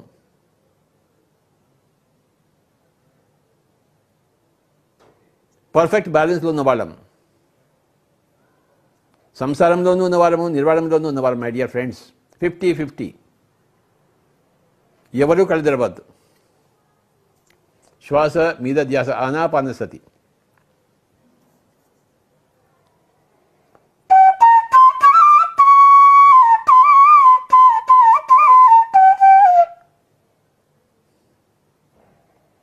యశోధరా మార్గం ప్లస్ గౌతమ బుద్ధలోని ఆనాపానసతి ప్లస్ సోక్రటీస్ యొక్క question and answer method plus Gandhiji గారి ప్రజాసేవ మెథడ్, రమణ మహర్షి యొక్క నువ్వెవరో నువ్వు తెలుసుకో అని ప్రశ్నోత్తర మార్గం, ఓషో మార్గం సెలబ్రేట్ చేసుకుంటాం. మనం హాయిగా జీవిస్తాం, దేనికి ఏడవం, ఎప్పుడు మనకి ఉల్లాసమే. ఉల్లాసం లేకుండా ఎప్పుడు ఉండం మనం. మనది ఓషో మార్గం, లోప్సంగ్ రంపా మార్గం, థర్డ్ ఐ మార్గం, ఆస్ట్రల్ ట్రావెల్ మార్గం, అన్ని మార్గాలు మనవే. ప్రపంచంలో ఎంతమంది మాస్టర్లు ఉన్నారో, ఎన్ని మార్గాలు ఉన్నాయి, అవన్నీ మిక్సీలో వేసి కలగడితే వచ్చేదే పిరమిడ్ మార్గము, పిరమిడ్ ధ్యానము, పిరమిడ్ మాస్టర్. ఎవరూ కలిసి రాదు.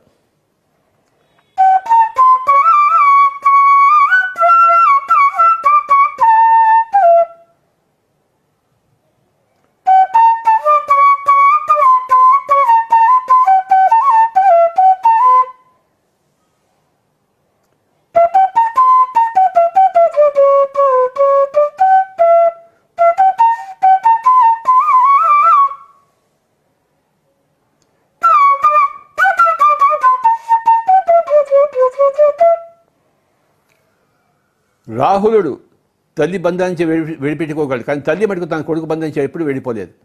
తల్లి కొడుకుల, తల్లి కూతుల సంబంధం ఎప్పుడూ ఉంటుంది. అది మోక్షానికి విపరీతం కాదు. ఆ ప్రేమ బంధము ఆత్మజ్ఞానానికి విరుద్ధం కానే కాదు బాబా.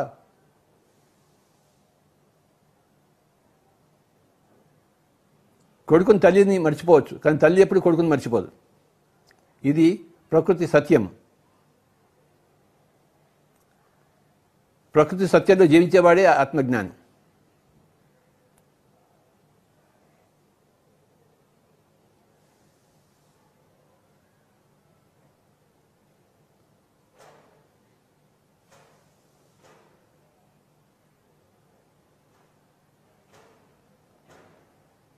ప్రజాపతి తన కొడుకు బుద్ధుడు పోయినప్పుడు తను కూడా బుద్ధుడిని అనుసరించింది.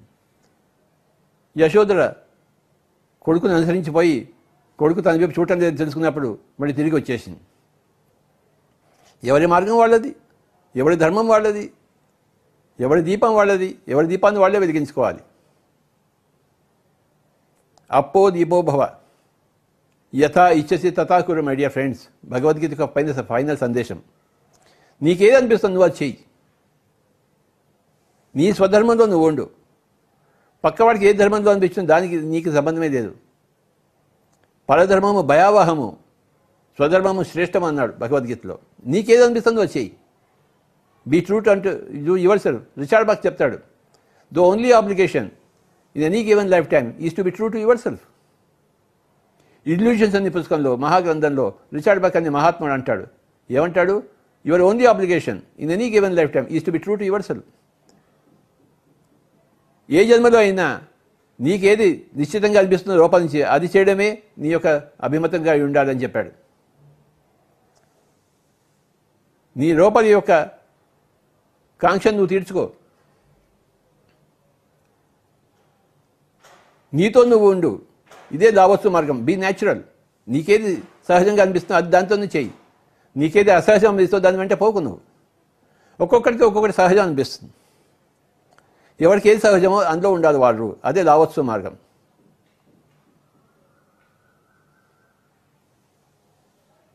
పిరమిడ్ మాస్టర్లు అందరికీ ఏది సహజం అనిపిస్తుందో అందులోనే ఉంటూ ఒక సమూహంగా ఉన్నారు. పిరమిడ్ స్పిరిచువల్ సొసైటీ మూవ్మెంట్ అయిపోయింది.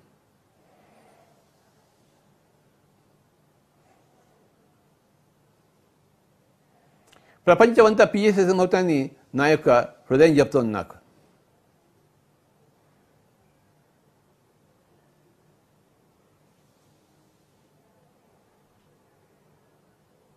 దానికోసమే కష్టపడు అని చెప్తుంది నా హృదయం. నేను అదే చేస్తున్నాను, అదే చేస్తూ ఉంటాను. ఎవరూ కళ్ళు తెరవరాదు.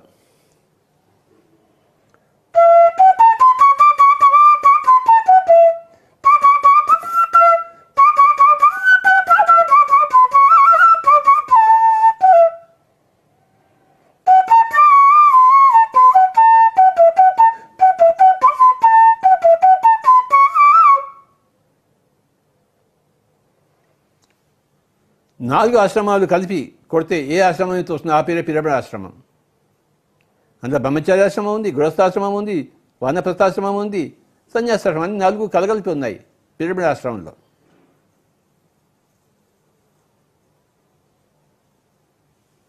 ఇదే తుర్యాతీతం.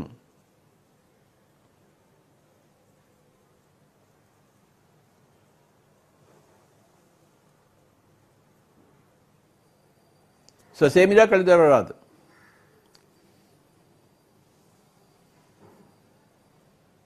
ఆనాపానసతి వజ్రాయుధము, ఆనాపానసతి కామధేనువు, ఆనాపానసతి కల్పతరువు, చింతామణి, అల్లావుద్దీన్ అద్భుత దీపం, అక్షయపాత్ర.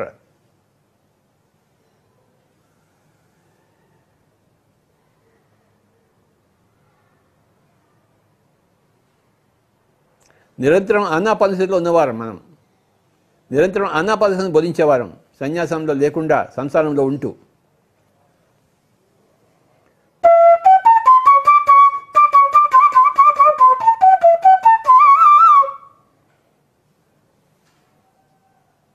వర్ధమాన మహావీరుడి మార్గము, శాకాహార మార్గం, అహింసా మార్గం.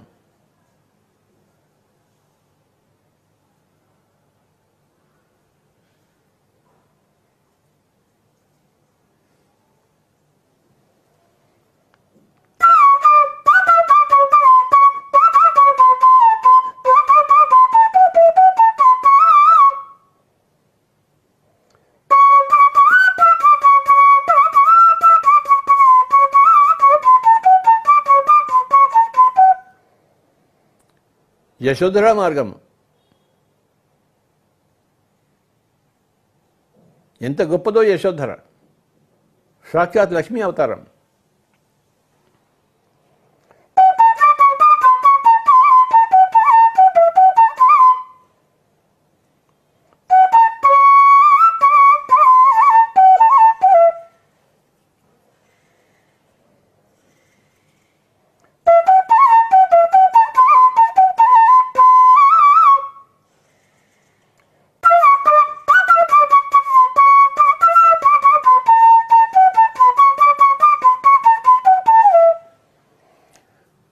నారాయణుడు ఎంత గొప్పవాడు, లక్ష్మీదేవి అంతే గొప్పది.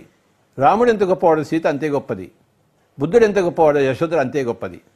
అంతే గొప్పవాడు పిల్లల మాస్టర్లు అందరూ.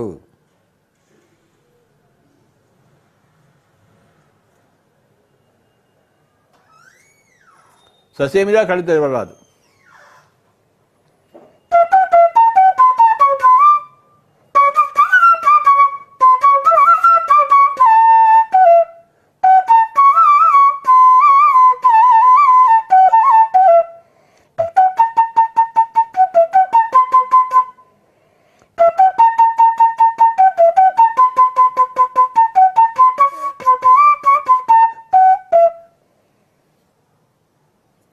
పిరమిడ్ మాస్టర్లు అందరూ తమ తమ గొప్పతనాలను తెలుసుకోగలరు గాక. తమ గురించి తాము తెలుసుకోవడమే సెల్ఫ్ రియలైజేషన్. ఎక్కడ ఉన్నామో ఎక్కడ లేమో అని తెలుసుకోవడమే సెల్ఫ్ రియలైజేషన్.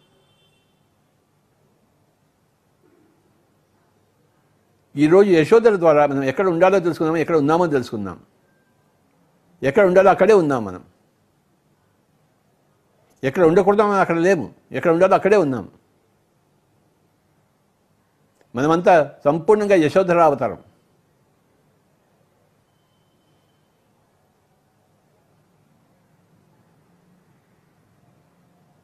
ఎక్కడ ఉండాలో అక్కడే ఉంటున్నాము, ఉండి సాధిస్తున్నాము. ఇంట్లో ఉండే లోక కళ్యాణం చేస్తున్నాం.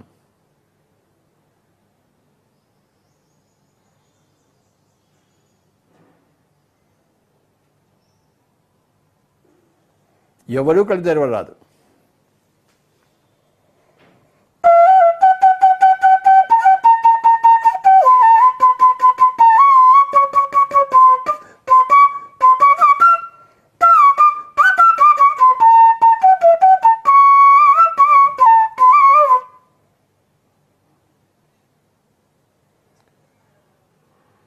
భగవద్గీతలో చెప్పినట్టు పద్మపత్రం ఇవ అంబస. పద్మపత్రం అంటే తామరాకు, అంబస అంటే నీటి బొట్టు, ఇవ అంటే అలాగా తామరాకు మీద నీటి బొట్టులాగా. అన్నిట్లో కలిసి ఉంటాము, దీంట్లోనూ కలవము. అన్నిట్లో కలిసి ఉండడం సంసారం అనబడుతుంది, దేంట్లోనూ కలవమన్నది నిర్వాణం అనబడుతుంది. తామరాకు మీద నీటి బొట్టులాగా. పద్మపత్రం ఇవాంబస. పద్మపత్రం అంటే తామరాకు, అంబస అంటే నీటి బొట్టు, ఇవ అంటే లాగా, తామరాకు మీద నీటి బొట్టు లాగా, పద్మపత్రం ఇవాంబస. పిల్లలు మాస్టర్ లాగా పుట్టుకను సెలబ్రేట్ చేసుకుంటాము, చావుని సెలబ్రేట్ చేసుకుంటాము. పుట్టుక లేదని తెలుసు, చావు లేదని తెలుసు, రావటము పోవటం ఉన్నాయని తెలుసు మనకి. కనుక రెండింటిని మనం సెలబ్రేట్ చేసుకుంటాం. ఓషోలాగా.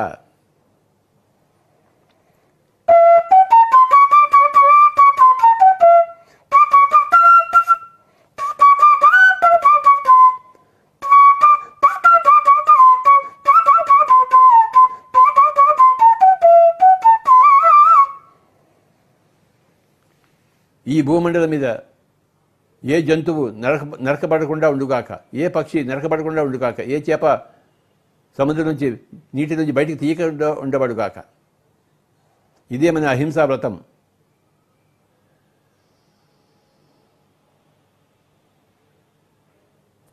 సకల ప్రాణికోటి యొక్క రక్షణ కోసం మనం వచ్చాం, భక్షణ కోసం కాదు.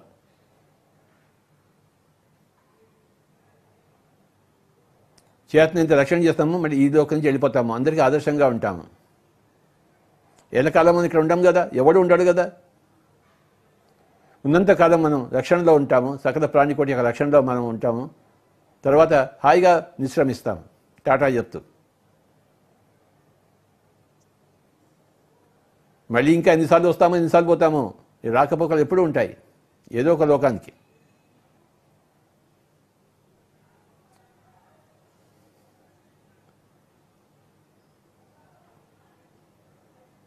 ఎవరూ కళ్ళు తెరవరాదు. ఆఖరి 5 నిమిషాలు.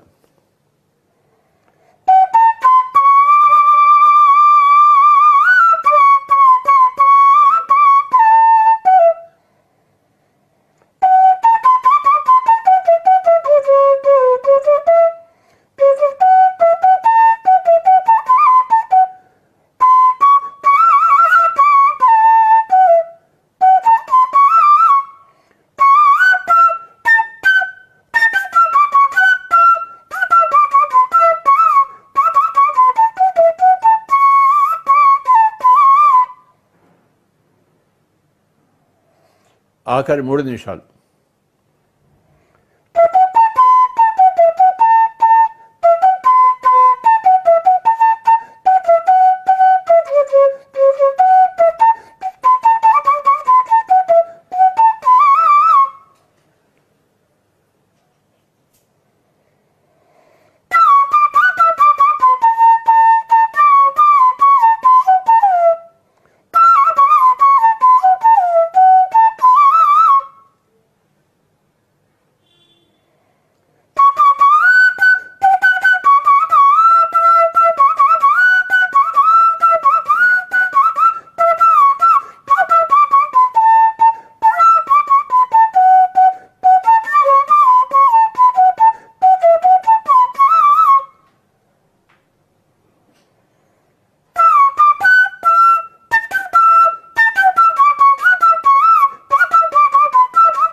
ఆఖరి 1 నిమిషం. Be with your breath. Be a Yashodhara, be a Buddha, be a Socrates, be a Ramana Maharshi, be a Vardhaman Mahavir, be a Jesus, all at the same time. Staying in your own home, staying in your own samsaram.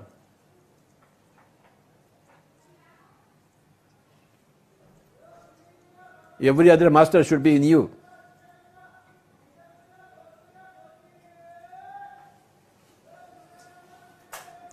ఆఖరి 1 నిమిషం. శ్వాస మీద ధ్యాస, శ్వాసానుసంధానం. ఆఖరి 30 సెకండ్లు.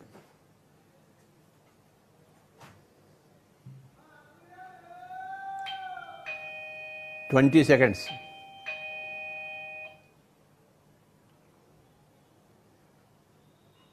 10 seconds.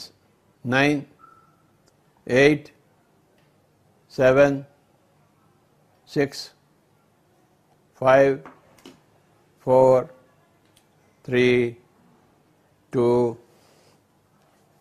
1 0. మెల్లిగా రెండు చేతులు రెండు కళ్ళ మీద పెట్టుకుందాం మై డియర్ ఫ్రెండ్స్. 5 సెకండ్లు.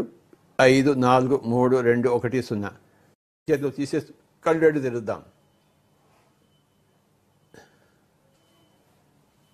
యశోధరకి నమస్కారాలు, గౌతమ బుద్ధుడికి నమస్కారాలు, అందరికీ నమస్కారాలు, రమణ మహర్షికి నమస్కారాలు, వర్ధమాన మహావీరికి నమస్కారాలు, ప్రతి పిల్లల మాస్టర్కి నమస్కారాలు. Thank you very much. Thank you very much sir. ఇప్పటిదాకా పత్రిజీతో చాలా అద్భుతమైన కాన్సెప్ట్ విన్నాం.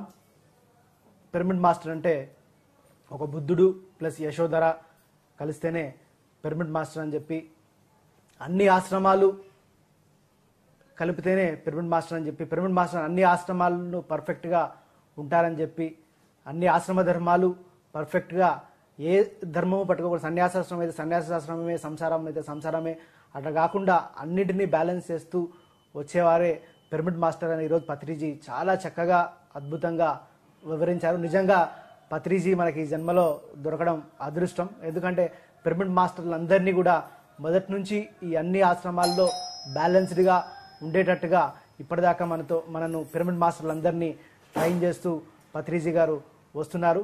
ఈ లాక్డౌన్ సమయం నిజంగా పిరమిడ్ మాస్టర్లకు చాలా అదృష్టం. పత్రి గారు రోజు మర్చి రోజు మన ముందుకు వచ్చి ఎన్నో కాన్సెప్ట్లు అందిస్తున్నారు పిఎంసి ద్వారా. ఈ పిఎంసి అభివృద్ధికి ఎంతోమంది భాగస్వామ్యం వహిస్తున్నారు. ఎంతోమంది ఈ కార్యక్రమాలను ఈ లాక్డౌన్ సమయంలో చాలా అద్భుతంగా స్పాన్సర్ చేస్తున్నారు. అలాగే మధ్యాహ్నం నందప్రసాద్ గారిచే 12 నుంచి 1 కొత్త క్లాస్ జరుగుతూ ఉంది. అద్భుతమైన సందేశాలు నందప్రసాద్ గారు అందిస్తున్నారు. అలాగే పత్రి గారి తర్వాత మరుసటి రోజు దట్ ఈస్ పిరమిడ్ మాస్టర్ అని చెప్పి సీనియర్ పిరమిడ్ మాస్టర్లు 10 నుంచి 12 దాకా వారి అనుభవాలు పిఎంసి ఛానల్ ద్వారా పంచుకుంటున్నారు. అలాగే కడతాల్ మహేశ్వర మహాపిరమిడ్ అభివృద్ధిలో కూడా దానికి మెయింటెనెన్స్ కోసం అని చెప్పి పత్రిజీ యాడ్ ఇవ్వంగానే అద్భుతమైన స్పందన వచ్చింది. విజయభాస్కర్ రెడ్డి గారు వాళ్ళందరూ తెలియజేశారు. పిరమిడ్కి మంచి రెస్పాన్స్ వస్తూ ఉంది, మెయింటెనెన్స్ కోసం ఇంకా కూడా వస్తూ ఉందని చెప్పి ఎంతో అద్భుతమైన రెస్పాన్స్ వచ్చింది. అలాగే ఈరోజు ప్రపంచవ్యాప్తంగా కూడా పత్రి గారు ఇంట్లో కూర్చొని జూమ్ ద్వారా ఎన్నో సెషన్స్ చేస్తున్నారు. ఒకవైపు పిఎంసి ముంబైకి లైవ్ ఇస్తున్నారు, ఈవినింగ్ టైమ్స్ వాళ్ళతో మాట్లాడుతున్నారు. ఒకవైపు పిఎంసి మహారాష్ట్ర కోసం మాట్లాడుతున్నారు. అలాగే ఎన్నో డిజిటల్ ధ్యానయజ్ఞాలు జరుగుతున్నాయి, ఇండియా వైడ్గా వరల్డ్ వైడ్గా జరుగుతున్నాయి. విస్తారంగా ప్రపంచం అంతా ధ్యానం వెళ్తుంది డిజిటల్ మాధ్యమాల ద్వారా. ఈరోజు డిఎల్ఎన్ శాస్త్రి గారు ఒక ప్రకటన చెప్పమని పంపించారు. డిఎల్ఎన్ శాస్త్రి గారు చాలా అద్భుతంగా భారతదేశం అంతటా నార్త్ ఇండియా మెయిన్గా తిరిగి ధ్యాన ప్రచారం అద్భుతంగా చేస్తున్నారు. వాళ్ళిద్దరు కూతుర్లు అమూల్య, అలేఖ్య ఎంతో డెడికేటెడ్గా వాళ్ళ ఫ్యామిలీ అంతా కూడా అద్భుతమైన వర్క్ చేస్తున్నారు. అలాగే ఢిల్లీ పిరమిడ్ మాస్టర్లు, నార్త్ ఇండియా పిరమిడ్ మాస్టర్లు అందరూ కలిసి కూడా ఈ సంవత్సరం చాలా ప్రెస్టీజియస్ ప్రాజెక్ట్ తీసుకున్నారు. అదే యోగా దినోత్సవం, అంతర్జాతీయ యోగా దినోత్సవాన్ని ప్రెస్టీజియస్ ప్రాజెక్ట్గా తీసుకొని చాలా అద్భుతంగా తీర్చిదిద్ది ఇప్పటి నుంచే దానికి సంబంధించిన కార్యక్రమాలన్నీ మొదలుపెట్టడం జరిగింది. వాళ్ళకి ఒకసారి పిఎంసి ఛానల్ తరపున కృతజ్ఞతలు తెలుపుకుంటున్నా. జూన్ 21కి కృతజ్ఞతలు తెలుపుకుంటున్నా. ఇంటర్నేషనల్ యోగా డేకి వాళ్ళ ఫ్యామిలీ అంతా ఇన్వాల్వ్ అయ్యి మార్నింగ్ 7 o'clockకి స్టార్ట్ అవుతుంది జూన్ 21 రోజు. మళ్ళీ జూన్ 22 మార్నింగ్ 7 o'clock దాకా 24 గంటల పాటు ప్రత్యక్ష ప్రసారాలు పిఎంసిలో యోగా డే సందర్భంగా ఉంటాయి. తెలుగు పిఎంసీయే కాదు, అన్ని పిఎంసీలలో, PMC Hindi, PMC Tamil, PMC English, అన్ని పిఎంసి గ్లోబల్ అన్నింట్లో లైవ్ వస్తుంది ఈ స్పెషల్ యోగా డే కార్యక్రమం అన్నది. అలాగే చాలా అద్భుతంగా ఎంతోమంది ప్రపంచవ్యాప్తంగా ఉన్న ఇంటర్నేషనల్ స్పీకర్స్ అందరూ దానికి అటెండ్ అవుతున్నారు. అలాగే ప్రపంచవ్యాప్తంగా ఉన్న గొప్ప గొప్ప మ్యూజిషియన్స్ అందరూ కూడా ఈ కార్యక్రమంలో పాల్పంచుకోబోతున్నారు. పత్రిజీ గారి ఆధ్వర్యంలో ఒక ప్రెస్టీజియస్ ఈవెంట్ జరగబోతుంది. ఈ ఈవెంట్కి మీరు రిజిస్ట్రేషన్ చేసుకోవడానికి ఒక వెబ్సైట్ ఉంది, www.didy.online. మళ్ళీ ఒకసారి చెప్తాను, వెబ్సైట్ అందరూ నోట్ చేసుకొని ఈ ఈవెంట్లో లాగిన్ అవ్వండి. www.didy.online అన్న వెబ్సైట్లో మీరందరూ లాగిన్ అయ్యి రిజిస్ట్రేషన్ చేసుకోవచ్చు. అండ్ యూట్యూబ్లో కూడా పిఎంసి హిందీ అని యూట్యూబ్లో మీరు సెర్చ్ చేస్తే కనుక వస్తుంది. దానిలో ఈ ప్రోగ్రామ్కి సంబంధించిన ప్రోమో నిన్న రాత్రి 8 గంటలకు లాంచ్ చేయబడింది. ఆ ప్రోమోని కూడా పిరమిడ్ మాస్టర్లు అందరూ ప్రపంచవ్యాప్తంగా మీకున్న ఫ్రెండ్స్ అందరికీ షేర్ చేయండి. షేర్ చేసి ఈ మోడీ గారు తలపెట్టిన ప్రపంచ యోగా దినోత్సవాన్ని మనం అద్భుతంగా తీర్చిదిద్దాం, మనం అద్భుతంగా విజయవంతం చేద్దాం. పత్రి గారు కూడా ఒకసారి యోగా డే గురించి కొంచెం చెప్తారు. జూన్ 21 ఇంటర్నేషనల్ యోగా డేగా కొన్ని సంవత్సరాల కిందటే ప్రధాని నరేంద్ర మోడీ గారు ప్రపంచానికి బహుమానంగా ఇవ్వడం జరిగింది. యాక్చువల్లీ ఈ సంవత్సరం లడాఖ్లో చేద్దాం అనుకున్నాం, కానీ కరోనా లాక్డౌన్ మూలంగా మనం ఎక్కడికి వెళ్ళటం లేదు, ఇంట్లో కూర్చుని చేసుకుంటాము. International day of yoga June 21న పొద్దున 7 గంటల నుంచి మర్నాడు 7 గంటల వరకు 24 గంటలు ఉంటుంది. అందరూ చక్కటి ప్రోగ్రాం దీనిలో పాల్గొనవలసింది కోరుకుంటున్నాను. ఎంతో మంచి సంగీతం ఉంటుంది, పాశ్చాత్య సంగీతము, మన భారతదేశ సంగీతము. ఎంతోమంది మాస్టర్లు మెడిటేషన్ గురించి వాళ్ళ అనుభవాలు, వాళ్ళ సందేశాలు ఇస్తారు. మన అందరం ఇంట్లో కూర్చొని దీనిలో పాల్గొందాం. మై డియర్ ఫ్రెండ్స్, ఇది గొప్ప అవకాశం అందరికీ.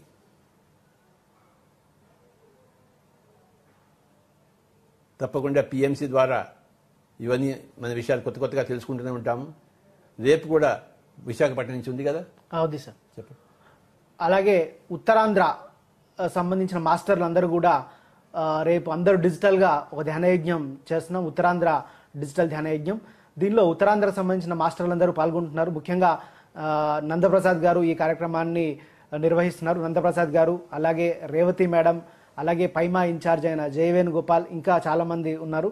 వాళ్ళందరి ఆధ్వర్యంలో, నేతృత్వంలో ఉత్తరాంధ్ర మాస్టర్స్ అందరూ రేపు వచ్చి ఈ పిఎంసి ద్వారా డిజిటల్ జూమ్ ద్వారా డిజిటల్ ధ్యానయజ్ఞం చేసుకోవడం జరుగుతుంది. అది పిఎంసిలో కూడా ప్రసారం చేయడం జరుగుతుంది. కాబట్టి రేపు జరిగే ఈ కార్యక్రమం పత్రిజీ కూడా ఈ కార్యక్రమాన్ని పూర్తిగా వీక్షిస్తారు. పత్రిజీ సందేశం కూడా ఉంటుంది ఈ డిజిటల్ ధ్యానయజ్ఞం, ఉత్తరాంధ్రకు సంబంధించిన డిజిటల్ ధ్యానయజ్ఞంలో. అలా ఏ ఏరియాకు సంబంధించి ఆ ఏరియాలో ఎంతో అద్భుతమైన ప్రోగ్రామ్స్ జరుగుతున్నాయి.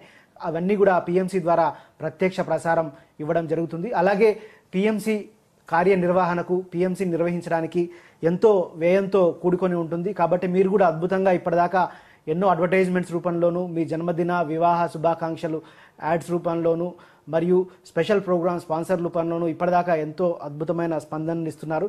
ఇలాగే ఇక ముందు కూడా అద్భుతంగా స్పందించి కార్యక్రమాలను స్పాన్సర్ చేస్తూ పిఎంసి అభివృద్ధిలో భాగస్వాములై ఇంకా ప్రపంచం అంతా పిఎంసి చేరేలా మీరందరూ సహకరిస్తారని మనస్ఫూర్తిగా కోరుకుంటున్నాం. ఈ కార్యక్రమాన్ని ముగిస్తున్నాం. Thank you very much. Keep watching pyramid meditation. Pyramid masters అందరూ ఈ గొప్ప అద్భుత ఛానల్ పిరమిడ్ మెడిటేషన్ ఛానల్కి సహకరించవలసిందిగా కోరుకుంటున్నాను. దీన్ని మనం గొప్ప స్టేజ్కి తీసుకెళ్ళాలి. మనం అందరం కలిసి తీసుకెళ్తాం. అందరూ మన తన్ మన్ ధన్ అందరికీ ఇస్తాం ప్రపంచానికి పిఎంసి ద్వారా. పిఎంసిని అందరూ సపోర్ట్ చేయవలసిందిగా కోరుకుంటున్నాను. అనేక విధాలుగా మీరు సపోర్ట్ చేయొచ్చు. Thank you very much. Thank you sir.